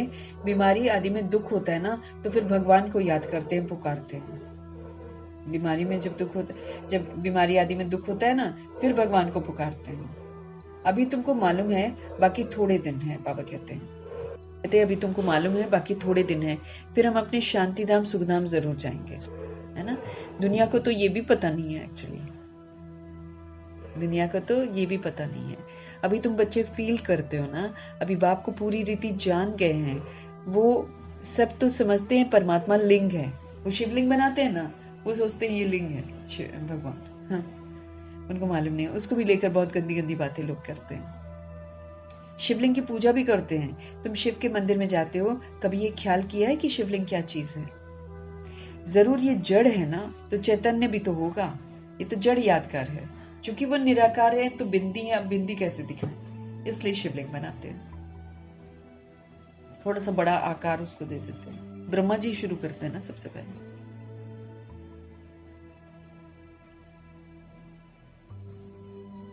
तो जरूर शिवलिंग जड़ है तो चैतन्य ही होगा, चैतन्य भी होगा ना। तो ये तब क्या है? भगवान तो रचता है ऊपर में, उनकी निशानी है सिर्फ पूजा के लिए। पूज्य होंगे तो फिर ये चीजें नहीं होगी, बाबा कहते हैं। जब हम पूज्य बन जाएंगे तो फिर ये शिवलिंग, ये मंदिर, ये मस्जिद, ये सब नहीं होगा। शिव काशी के मंदिर में जाते हैं, किसको पता थोड़ी है भगवान निराकार है। हम भी उनके बच्चे हैं, बाप के बच्चे होकर फिर हम दुखी क्यों हैं? हम भगवान के बच्चे हैं, फिर हम दुखी क्यों हैं? विचार करने की बात है ना भाई, क्यों दुखी हैं हम? आत्मा कहती है हम परमात्मा की संतान हैं, फिर हम दुखी क्यों हैं? बाप तो है ही सुख देने वाला, बुलाते भी हैं, हे भगवान हमारे दुख मिटाओ। तो वो कैसे मिटाए? दुख सुख ये तो अपने कर्मों का हिसाब है।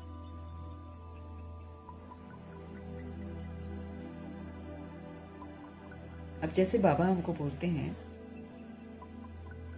त्रिकालदर्शी बनकर सोचो, बोलो, कर्म करो। कसौटी हमको क्या दे रखी है? ब्रह्मा जी कहते हैं सोचने से पहले सोचो कि क्या ब्रह्मा जी ऐसे सोचते थे, फिर सोचो। बोलने के पहले देखो कि ब्रह्मा जी ऐसे वाले बोल बोलते थे, तब बोलो। कर्म करने के पहले बाबा कहते देखो ब्रह्मा जी ऐसे कर्म करते थे, फिर करो। अब ये ऐसे थे ब्रह्मा बाप की जो किताब है, बिल्कुल ऐसे जब हम करेंगे तब भगवान मेरी जिम्मेवारी लेंगे ना, तब भगवान मेरी जिम्मेवारी लेंगे। अब हम ब्रह्मा जी के साथ मैच करेंगे नहीं, हम करेंगे अपनी मनमानी, है ना, और हम अपनी मर्जी से चलेंगे। तो दुख किसने कमाया? मैंने कमाया ना, तो भोगेगा कौन? मैं ही भोगूंगी ना, और कौन भोगेगा? चलो हमने 63 जन्म तो बेसमझी में कर्म किए हैं, उसकी तो बात छोड़ दो। उसके लिए तो भगवान कह रहे हैं कि भाई तुम मुझे याद करो तो मैं तुम्हारी मदद करूंगा, तुम्हें दुख तकलीफ अनुभव नहीं होने दूंगा, लेकिन तुम मेरा कहना मानो। फिर तुम अपने को आत्मा समझो और देह सहित देह के सारे संबंधों को छोड़ो बुद्धि से, और देह के धर्म जो है काम क्रोध लोभ इसको छोड़ो, हिंदू मुस्लिम सिख ईसाई छोड़ो, तुम मेरे बनो, अब मेरी श्रीमत पर चलो, तो मैं तुम्हारे वो सारे जो विक्रम तुमसे हो गए अनजाने में, वो मैं खत्म कर दूंगा।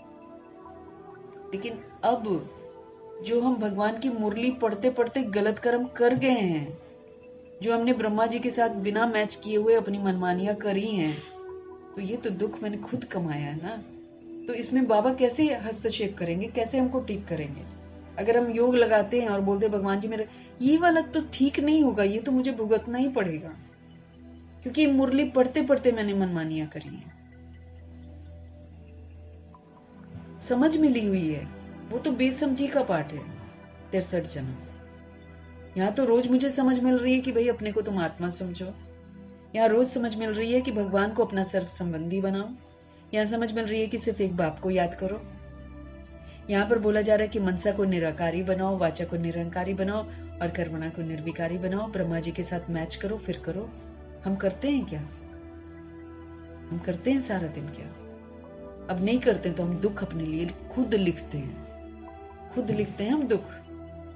हम शरीर समझ रहे हैं तो हम दुख लिख रहे हैं अपने लिए, क्योंकि जब तक हम शरीर समझ रहे हैं हम शरीर के पीछे ही जाएंगे, हम संबंधियों के पीछे ही जाएंगे, हम दुनिया के पीछे ही जाएंगे। दुख तो हम खुद ही लिख रहे हैं। भगवान जी इसमें हस्तक्षेप नहीं करते हैं। जितना मर्जी हम बैठकर बोले भगवान मेरा ये ठीक कर दो, नहीं ठीक करेंगे। मुझे उसको ठीक करना पड़ेगा। कैसे? अच्छे कर्म करके। अब जो मैंने पहले गलतियां करी हैं उसका भुगतान करते हुए अब मुझे याद में रहना है, अब मुझे दुआएं देनी है, शुभ भावना शुभकामना देनी है, परोपकारी बनना है। अब मुझे करना है ऐसे काम।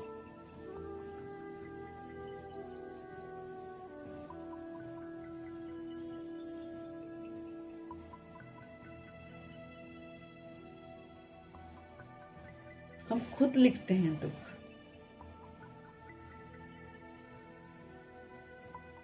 मम्मा बाबा ने नई गलतियां कोई नहीं करी, पुराना जो उनसे गलतियां हुई थी उसको याद में चुकतो कर दिया। दर्द बाबा ने होने नहीं दिया, क्योंकि वो बड़े वफादार बच्चे हैं। हमको भी बाबा कसौटी दे देते हैं ब्रह्मा जी और बोलते हैं मैच करो, आज्ञाकारी फरमानबरदार वफादार हो। योग लगाने से मेरा कुछ ठीक हो जाएगा क्या? हम गलती कर रहे हैं तो भुगतना तो, और वो भी अब वाली सजा, ये तो 1 का 100 गुना है, ये तो 1 का 1000 गुना है। जैसे जैसे हम आगे बढ़ते जाते हैं 1 का 100 गुना, 1 का 1000 गुना, 1 का लाख गुना बनते जा रहा है। क्यों? मेरे को कॉपी कर रही है आधी सोच। हम कमरे में कर रहे हैं, किसी को पता नहीं चल रहा है गलती, हमें पता नहीं है 100 लोग मुझे कॉपी कर रहे हैं, मेरे वाइब्स पहुंच रहे हैं सब जगह और वो कॉपी कर रहे हैं। उसकी सजा भी मेरे सिर पे। इसकी तो माफी नहीं है। ये जो मुरली पढ़ते पढ़ते हम गलतियां कर रहे हैं ना, इसकी तो माफी नहीं है। इसको तो भुगतना ही भुगतना है, मानसिक रूप से भी, शारीरिक रूप से भी। फिर हम कहते भगवान मेरा ठीक नहीं करता है। अब बताओ गलती फिर किसने करी है? मैंने करी है ना। भुगतेगा कौन? मैं ही तो भुगतूंगा। बाबा स्पष्ट कर रहे हैं, हे भगवान बुलाते हैं, हे भगवान हमारे दुख मिटाओ। वो कैसे मिटाए? बाबा कहते हैं दुख सुख ये तो अपने कर्मों का हिसाब है। ड्रामा में अलाउड नहीं है ना कि भगवान आशीर्वाद देते और दुख दूर कर दे। अलाउड नहीं है, हमें अपने कर्मा का भुगतान करना ही है। मनुष्य समझते हैं सुख का एवजा सुख, दुख का एवजा दुख परमात्मा ही देते हैं। इल्जाम लगाते हैं ना सभी परमात्मा पर कि भगवान ही करते हैं सब कुछ। फिर बच्चों को भी सिखा देते हैं, फिर बच्चे वही सीख कर बड़े होते हैं, फिर हर समय दूसरों को ही दोष देंगे, भगवान को ही कहेंगे तुमने मेरा ये नहीं किया, तुमने वो नहीं किया, तुम मेरा ये काम कर दो, मैं 100 रुपए का प्रसाद चढ़ाऊंगा। भाई भगवान को क्या जरूरत है प्रसाद की? तुम चढ़ाओगे, तुम खाओगे। भगवान को भी रिश्वत लूटते हैं बिजनेस में दुनिया भर का, है ना? बिजनेस में लूटते हैं।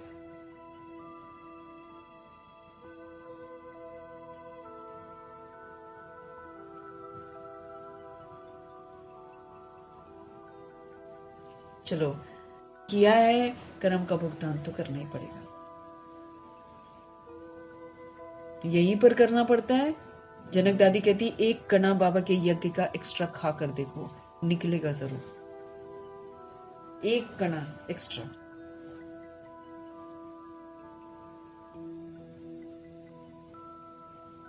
कितने कितने दिन खाना नहीं खा पाएंगे जब शरीर से भुगतान करेंगे। कर्म, इसलिए जनक दादी बोलती कर्म बड़े बलवान हैं, सोच समझ कर हर कर्म करो। फिर करके अगर हम सोचेंगे मेरे को भगवान ठीक कर दे, मेरी बेसमझी है। फिर हम सोचेंगे हम तो ज्ञान में आ गए, हमने तो इतना यज्ञ में दिया, हम तो ये करते थे, हम तो सेंटर जाते थे, हम तो मुरली सुनते थे, फिर भी हमारे साथ ऐसा किए, मेरी बेसमझी है।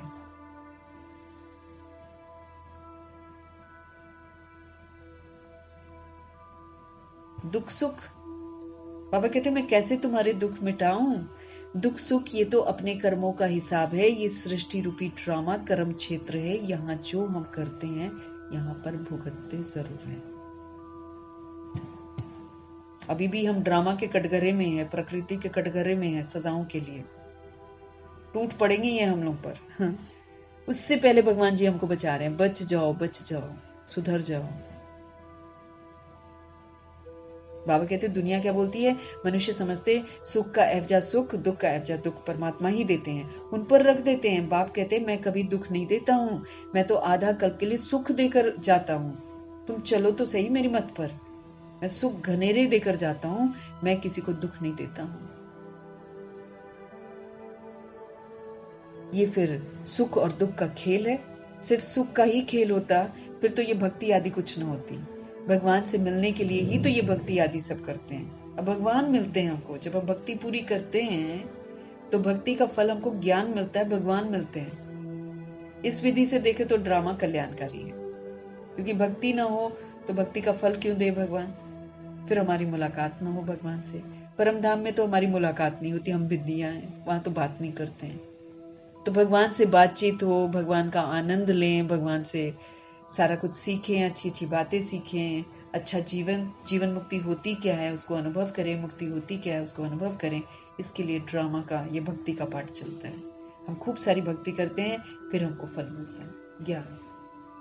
फिर जितना मैंने भक्ति की होगी उतना ही मेरे को ज्ञान समझ में आएगा, ज्यादा नहीं आएगा। इसीलिए 16,133 करोड़ आत्माएं सब एक जैसा नहीं समझती हैं। कुछ लोग समझते, कुछ लोग नहीं समझते।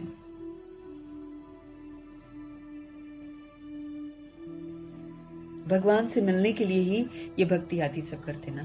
अब बाप बैठ सारा समाचार हमको सुनाते हैं। शिव बाबा हमें कहते हैं तुम बच्चे कितने भाग्यशाली हो, उन ऋषि मुनियों आदि का कितना नाम है। तुम हो राज ऋषि, वो है हठ योग ऋषि। वो तो हठ करते हैं, एक एक जगह पर कितने कितने दिन तपस्या करते हैं बैठकर एक ही पोजीशन में। हमारे शिव बाबा ऐसा नहीं कहते। बाबा तो हमको राजा बनाते हैं। हम राजा आत्मा है, शरीर के राजा हैं, कर्म इंद्रियों के राजा हैं। हम मन बुद्धि संस्कार के राजा हैं। अब राजा भ्रिकुटी मेरा तख्त है, तो भ्रिकुटी में विराजमान होकर साथ में बेहद का वैराग भी है, ऋषि भी है, पुरानी दुनिया से बेहद का वैराग, तपस्वी मूर्त बनते हैं, तो राज ऋषि है। हमारा हठयोग नहीं है, ये नहीं कि एक ही जगह पर बैठे रहो, एक ही पोजीशन में बैठे रहो, एक टांग पे खड़े हो जाओ, ऐसा हमारे बाबा नहीं। हमारे बाबा तो कहते चलते फिरते अपने आप को राजा आत्मा समझो, स्वराज्य अधिकारी बनकर पाठ बजाओ और निरंतर मुझे याद करो, तुम पाप कर्मों से बच जाएंगे। तुम स्वर्ग के राजा बनते हो तो पवित्र जरूर बनना पड़े। अगर मेरे को स्वर्ग में जाना है तो कंडीशन है संपूर्ण पवित्रता। इतनी संपूर्ण पवित्रता कि ये जो देह का भान है, मेल फीमेल, बच्चा बड़ा वृद्ध और हिंदू मुस्लिम सिख ईसाई जाट राजपूत, ये जितना भी कॉन्सेप्ट है ना बॉडी को लेकर, इससे बिल्कुल विस्मृत, भूल जाएं हम इसको पूरा, तब हम जाएंगे सचखंड। ये रह गया ना मेरी बुद्धि में कि मेरा परिवार है या मेरा बच्चा है या मेरा घर है या मेरी गाड़ी है या मेरा नाम ये है, या फिर अब देखो दादिया नाम भूल गई थी एंड में, और ब्रह्मा जी तो पहले ही भूले हुए थे, बच्ची बच्ची करके बात करते थे, बच्ची बच्चा ऐसे करके बात करते थे। कोई नाम वाम उनको याद नहीं था, सब भूल गए थे। मम्मा भूल गई थी, ये दादियां सारे नाम भूल गई थी। बताना पड़ता था, दादी मैं वो हूँ, दादी मैं वो हूँ। गुलजार दादी चुप, भुला दिया उन्होंने सब कुछ। तब तो जाएंगे सचखंड में, याद रह गया तो सचखंड में एंट्री नहीं है अपनी हमारी, न धर्म की न जाति की। इसको तो मिटाना है एकदम बुद्धि से। इसलिए आत्मा का पाठ हमको पक्का करना। आत्मा कोई हिंदू मुस्लिम नहीं है। ये तो देह अभिमान चिल्ला रहा है मैं हिंदू हूं, मैं मुस्लिम हूं।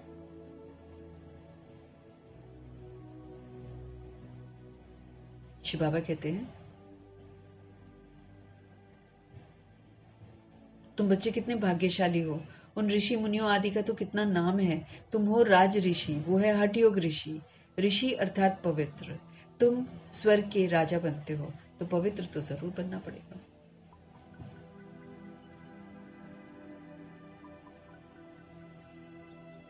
सतयुग त्रेता में जिनका राज्य था उनका ही फिर होगा, बाकी सब पीछे आएंगे। तुम अभी कहते हो हम श्रीमत पर अपना राज्य स्थापन कर रहे हैं। पुरानी दुनिया का विनाश होने में भी समय तो लगेगा ना। तो सतयुग आना है, कलयुग जाना है। शुरू तो हो गया है विनाश, कभी कहाँ कुछ खत्म हो रहा है, कभी कहाँ कुछ खत्म हो रहा है। शुरू तो हो गया, विकराल रूप लेना बाकी है। अब बस थोड़ा सा, एकदम थोड़ा सा बाबा हमारे साथ है सूक्ष्म बदन से। इसलिए वीडियो से हम देख रहे हैं बाबा को। रिवाइज है ना, रिवाइज्ड मुरलियां हैं, वीडियो से देख रहे हैं। बस थोड़ा सा, किस दिन बाबा स्टॉप लगाएंगे वही जानते हैं।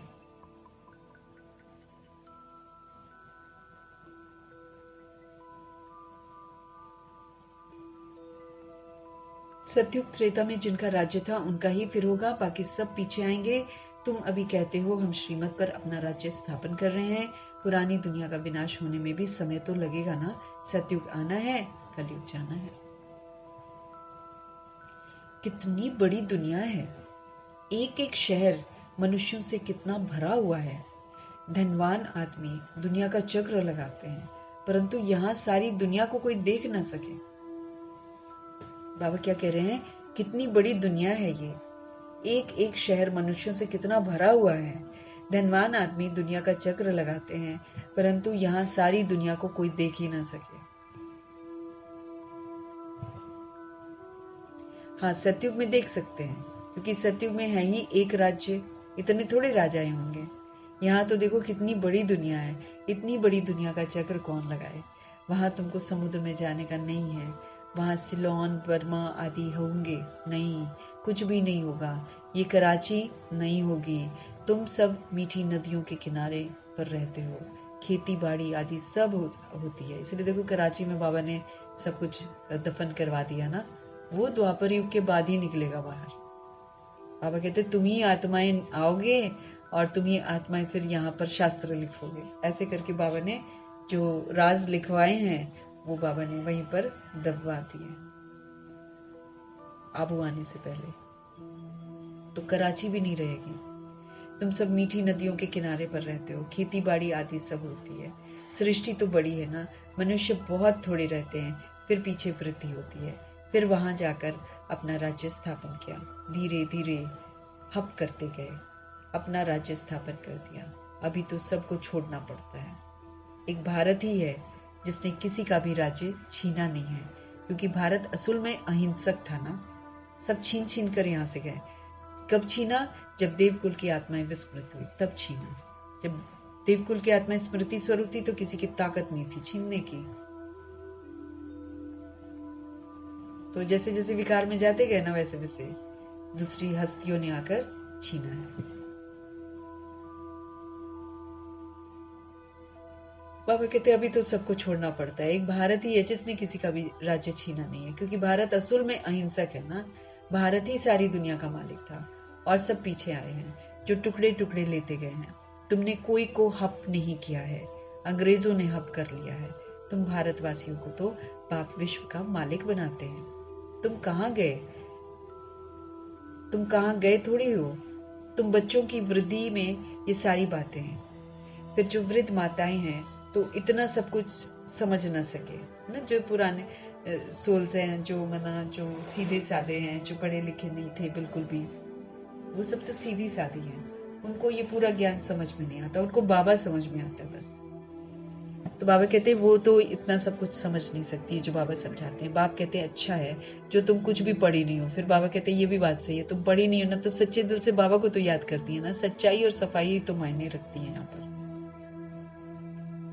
अच्छा है जो तुम कुछ पढ़ी नहीं हो। पढ़ा हुआ सब बुद्धि से निकालना पड़ता है, यहाँ तो हमको निकालना पड़ता है ना। हमको पूरी उल्टी सीढ़ी नीचे उतरनी पड़ती है। अब जब हम नीचे उतरते हैं ना तो हम सब कुछ मिटाते हैं अपनी बुद्धि से। ब्रह्मा जी ने उल्टी सीढ़ी नीचे उतरी है, फिर पूरा मर्जीवा बने, फिर नई सीढ़ी चढ़े है। जब तक हम उल्टी उतरते नहीं है और नई पर चढ़ने की कोशिश करते हैं, फिर हम कर नहीं पाते हैं। फिर बार बार उल्टी सीढ़ी हमको फिर नीचे गिरा देती है। इसलिए उल्टी सीढ़ी से नीचे उतरकर मर्जीवा बनना बहुत जरूरी है, तब सीधी सीढ़ी पर हम चढ़ सकते हैं। बाबा कहते जो भी पढ़ा हुआ है सब बुद्धि से निकालना पड़ता है। एक बात सिर्फ धारण करनी है, मीठे बच्चे बाप को भी याद करो। बस मैं आत्मा हूं और मुझे बाबा को याद करना है। ये बुद्धि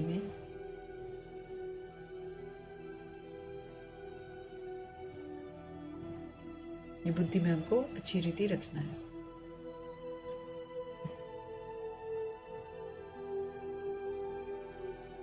बाबा कहते हैं माताएं तो इतना सब कुछ समझ ना सके। बाप कहते हैं अच्छा है जो तुम कुछ भी पढ़ी नहीं हो। पढ़ा हुआ तो सब बुद्धि से निकालना पड़ता है। एक बात सिर्फ धारण करनी है, मीठे बच्चे बाप को याद करो। तुम कहते भी थे ना बाबा आप आएंगे तो हम वारी जाएंगे, हम कुर्बान जाएंगे। तुम्हें फिर हमारे पर कुर्बान जाना है। लेन देन होती है ना। शादी के टाइम स्त्री पुरुष एक दो के साथ में हाथ में नमक देते हैं। अच्छा हाँ, मालूम नहीं। शादी के टाइम स्त्री पुरुष एक दो के हाथ में नमक देते हैं। बाप को भी कहते हैं हम पुराना सब कुछ आपको देते हैं, मरना तो है ही, ये सब खत्म होना है।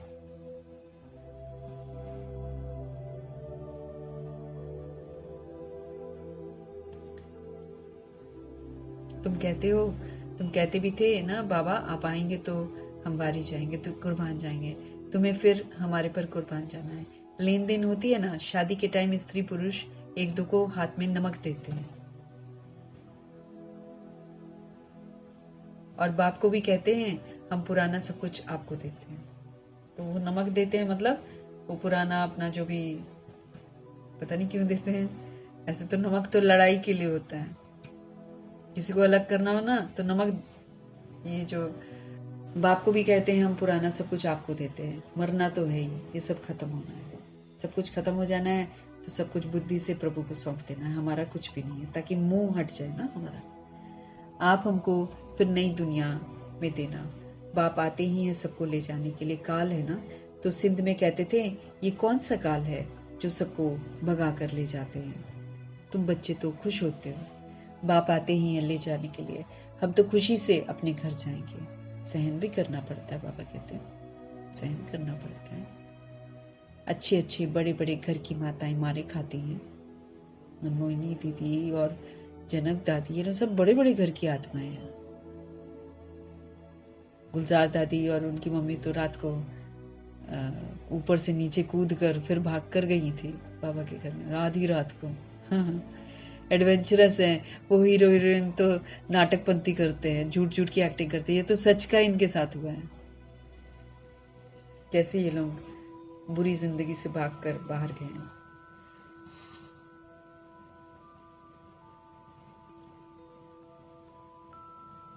पापा कहते तुम बच्चे तो खुश होते हो, बाप आते हैं ले जाने के लिए। हमें तो खुशी से अपने घर जाएंगे ना। सहन भी करना पड़ता है। अच्छे अच्छे बड़े बड़े घर की माताएं मारे खाती हैं। तुम सच्ची कमाई करते हो। मनुष्य थोड़ी जानते हैं, वो है ही कलयुगी शूद्र संप्रदाय। दुनिया जो है वो कलयुगी है, इस समय शूद्र संप्रदाय है। तुम वो संगमयुगी पुरुषोत्तम बन रहे हो। जानते हो पहले नंबर में पुरुषोत्तम लक्ष्मी नारायण जी है। फिर डिग्री कम होती जाएगी, ऊपर से नीचे आते रहेंगे, फिर आहिस्ते आहिस्ते गिरते भी रहेंगे। इस समय सब गिर चुके हैं। झाड़ पुराना हो चुका है, तना भी बिल्कुल सड़ गया है। अब फिर स्थापना होती है, फाउंडेशन फिर से बाबा आकर लगाते हैं। कलम कितना छोटा होता है।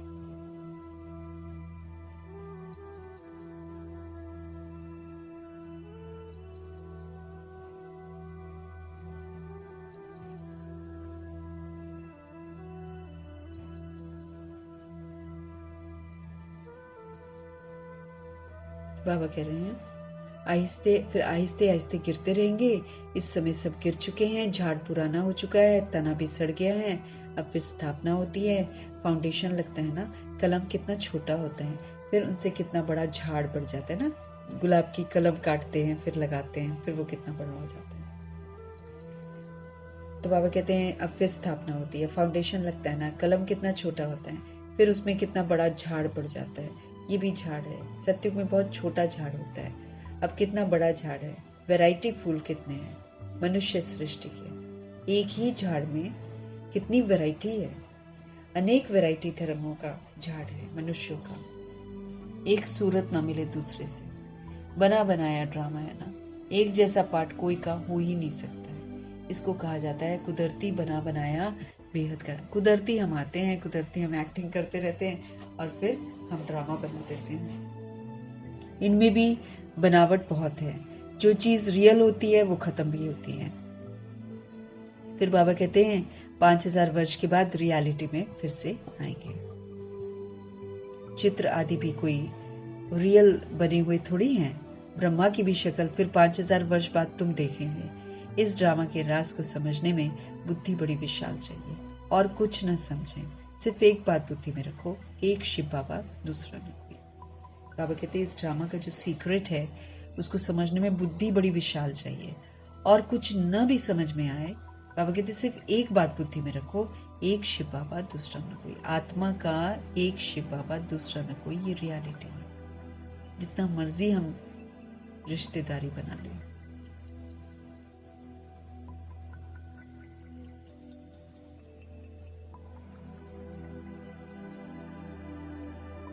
इस ड्रामा के राज को समझने में बुद्धि बड़ी विशाल चाहिए, और कुछ न समझे, सिर्फ एक बात बुद्धि में रखो, एक शिव बाबा दूसरा न कोई। ये आत्मा ने कहा बाबा हम आपको ही याद करेंगे।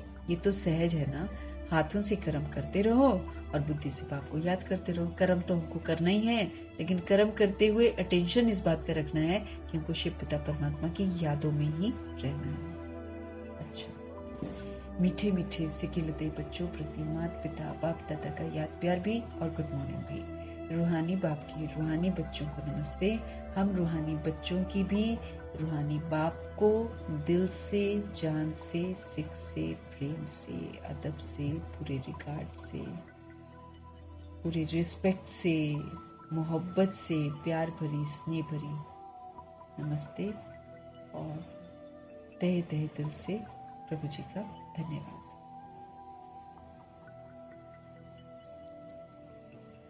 धारणा के लिए मुख्य समय, सहनशीलता का गुण धारण कर माया के विघ्नों में पास होना है। माया विघ्न डालेगी, हमको गलत राह में चलने के लिए उकसाएगी, दूसरों से दुर्दशा करवाएगी, लेकिन बाबा कहते सहनशीलता का गुण धारण कर लो। बस सहन कर लो, थोड़ी देर सहन कर लेंगे, विघ्नों को पार कर लेंगे। अनेक आपदाएं आएंगी, अत्याचार भी अनेक होंगे। ऐसे समय पर सहन करते मीठे मीठे परमपिता परमात्मा की यादों में रहना है, सच्ची कमाई हमको करते रहना। बहुत सारी आपदाएं आएंगी, अत्याचार भी बहुत सारे हमारे होंगे,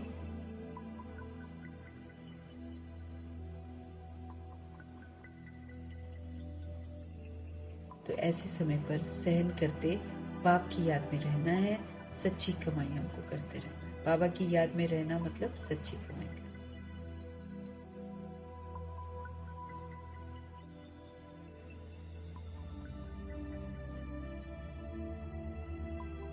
विशाल बुद्धि बन इस बने बनाए ड्रामा को अच्छी रीति समझना है। हमने बनाया है, इसको अच्छी रीति समझना है, ताकि कोई शिकवा ना हो, कोई शिकायत ना हो। ये कुदरती ड्रामा बना हुआ है, कुदरती हम आते हैं, हमको अता पता थोड़ी होता है, हम बनाते जाते हैं ड्रामा। इसलिए प्रश्न तो उठ ही नहीं सकता। अब जो कर लिया सो कर लिया, उस पर प्रश्न करके क्या करें।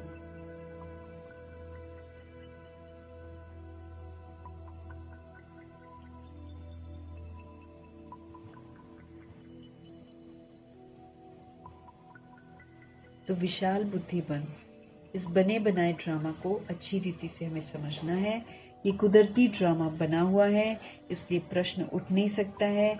बाप जो अच्छी मत हमको देते हैं उस पर ही हमको चलते रहना है। सतगुरु जी का आज का वरदान, मायाजीत विजयी बनने के साथ साथ पर उपकारी भव। हमको मायाजीत बनना है, हमको विजयी बनना है, लेकिन उसके साथ साथ पर उपकारी भी बनना है, क्योंकि दुनिया अपकार करेगी, अपने को सब पर उपकार करना है। अभी तक स्व कल्याण में बहुत समय जा रहा है। अब तो बाबा कहते टाइम है पर उपकारी बनने का। अपने लिए ही सोचे जा रहे हैं बाबा कहते हैं अभी सब। अभी तक स्व कल्याण में बहुत समय जा रहा है। बाबा कहते हैं अब तो पर उपकारी बनो, मायाजीत विजयी बनने के साथ साथ सारे खजानों के विधाता बनो। मायाजीत तो हमको बनना ही है। मायाजीत विजयी बनने के साथ साथ जितने भी खजाने बाबा हमको देते हैं उसके विधाता बनो। पहले उनको अपना बनाओ, फिर सबको दो। अर्थात हर खजाने को कार्य में लगाओ। खुशी का खजाना, शांति का खजाना, शक्तियों का खजाना, ज्ञान का खजाना, गुणों का खजाना, सहयोग देने का खजाना बांटो भी और उसको बढ़ाओ भी। खुशी का खजाना, शांति का खजाना, शक्तियों का खजाना, ज्ञान का खजाना, गुणों का खजाना, सहयोग देने का खजाना खूब बांटो और खूब बढ़ाओ। मतलब उसको व्यवहार में यूज करो। जब अभी विधातापन की स्थिति का अनुभव करेंगे कि हाँ हम देने वाली आत्मा है,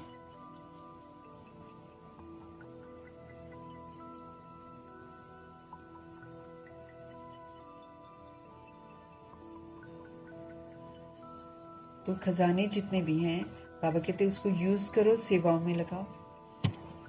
खुशी का खजाना, शांति का खजाना, शक्तियों का खजाना, ज्ञान का खजाना, गुणों का खजाना, सहयोग देने का खजाना खूब बांटो बाबा कहते हैं, व्यवहार के द्वारा। सुनाकर नहीं, ये नहीं कि ये वाला गुण होता है, ये वाला गुण होता है, ये ज्ञान होता है, ये शक्तियां होती हैं, ऐसे नहीं। जो भी खजाना बाबा हमको देते हैं वो हम धारण करें। जैसे खुशी का खजाना है, कैसे देंगे? खुश रहकर। शांति का खजाना कैसे देंगे? शांत रहकर। अगला अशांत रहेगा लेकिन हम शांत रहें। अगला दुखी रहेगा, अगर मायूस रहेगा, लेकिन हम खुश रहकर उसको खुशी का खजाना दें। हम खुद खुश नहीं है तो फिर नहीं दे सकते। हम खुद शक्तिशाली नहीं है तो शक्तियों का सहयोग नहीं दे सकते। हम समझ का पार्ट नहीं बजाएंगे तो हम समझ का सहयोग नहीं दे सकते।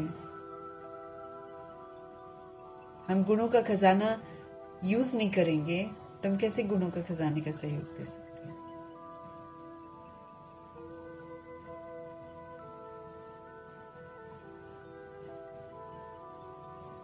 खूब बांटो बाबा कहते हैं और बढ़ाओ।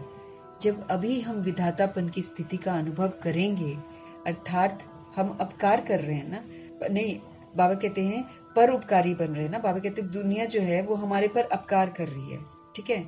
वो अशांत रहेगी, वो नाखुश रहेगी, वो शक्तिहीन है, वो बेसमझ है, वो निर्गुण है और वो ऐसा वाला पार्ट बजाएगी। वो हम पर क्या करेगी? अपकार करेगी। हमको क्या करना है? उस पर उपकार करना है। उसको शांति का सहयोग देना है, उसको खुशी का सहयोग देना है, खुशी का सहयोग देना है, शक्तियों का सहयोग देना है, समझ का सहयोग देना है, गुणों का सहयोग देना है। ये मेरे व्यवहार में होना चाहिए। तो बाबा कहते अभी विधातापन की स्थिति का अनुभव करेंगे, अर्थात जब हम पर उपकारी बनेंगे, हम जब दूसरों पर उपकार करेंगे। जैसे कल बाबा ने बोला था, निर्माण रहते हुए सबको मान देंगे, ये सबसे सच्चा परोपकार है। क्योंकि इस समय आत्माएं मान की बहुत भूखी है। उसको कहीं से मिलता नहीं है ना, सबसे रिजेक्शन मिलता है। अगर एक जगह से थोड़ा सा मिलता है तो अगले दिन फिर अपमान भी मिलता है। तो आत्माएं भूखी प्यासी हैं मान की। तो बाबा क्या कहते हैं? सबको मान दो, ये सबसे सच्चा उपकार है जो हम कर सकते हैं। तो बाबा कहते हैं विधातापन की स्थिति का अनुभव करेंगे, मना हम पर उपकारी बनेंगे। लोग हमारे साथ अच्छे नहीं होंगे, विपरीत व्यवहार करेंगे। अशांति वाले को शांति का सहयोग देना है, दुखी वाले को, उदास वाले को खुशी का सहयोग देना है, बेसमझ को समझ का सहयोग देना है, अवगुण वालों को गुणों का सहयोग देना है। तो हम क्या कर रहे हैं? हम उपकार कर रहे हैं ना।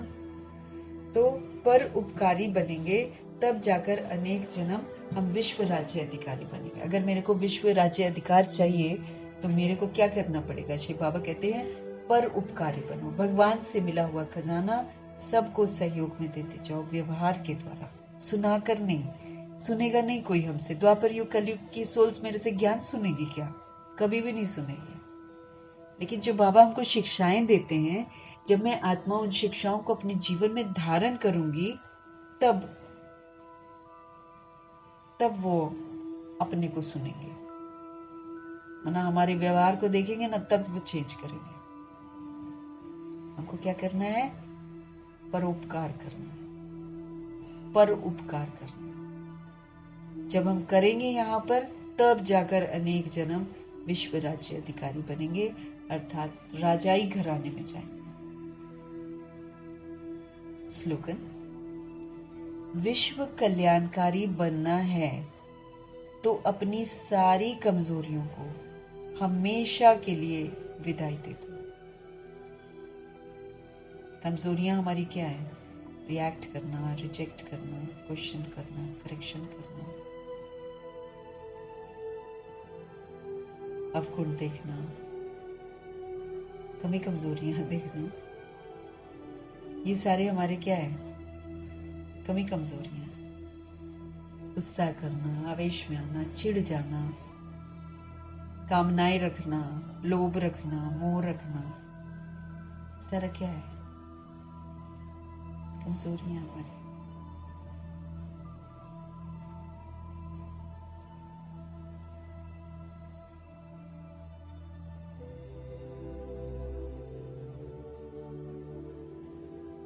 तो विश्व कल्याणकारी बनना है तो भगवान जी कह रहे हैं अपनी सारी कमजोरियों को सदाकाल के लिए विदाई दे दो।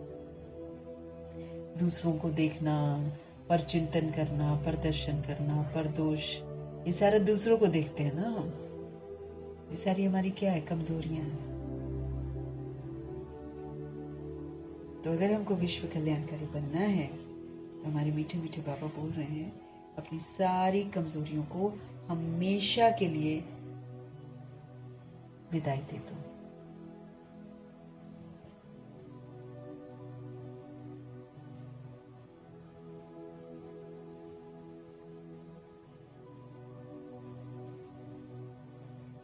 हम सभी आत्माओं को अव्यक्त इशारे मिल रहे हैं।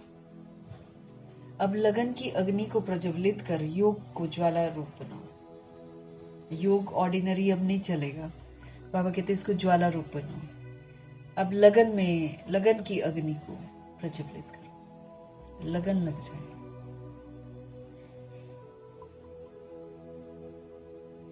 जैसे किला बांधा जाता है, जिससे प्रजा किले के अंदर सेफ रहे।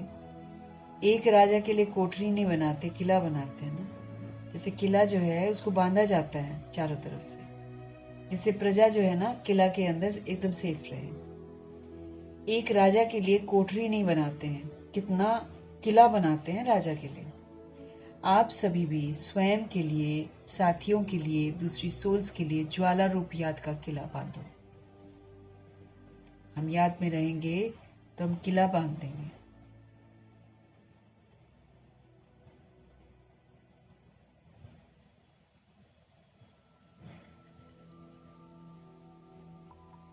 तो आप सभी भी स्वयं के लिए, साथियों के लिए, दूसरी सोल्स के लिए ज्वाला रूप याद का किला बांधो। याद की शक्ति की ज्वाला हो तो हर आत्मा सेफ्टी का अनुभव करेगी। अगर याद की शक्ति की ज्वाला हो तो फिर हर आत्मा जो है ना सेफ्टी का अनुभव करेगी।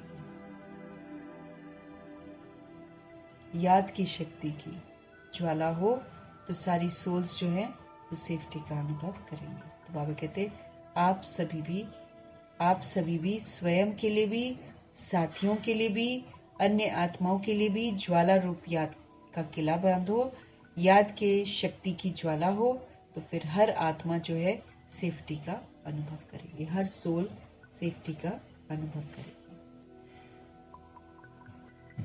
मीठे परमात्मा जी का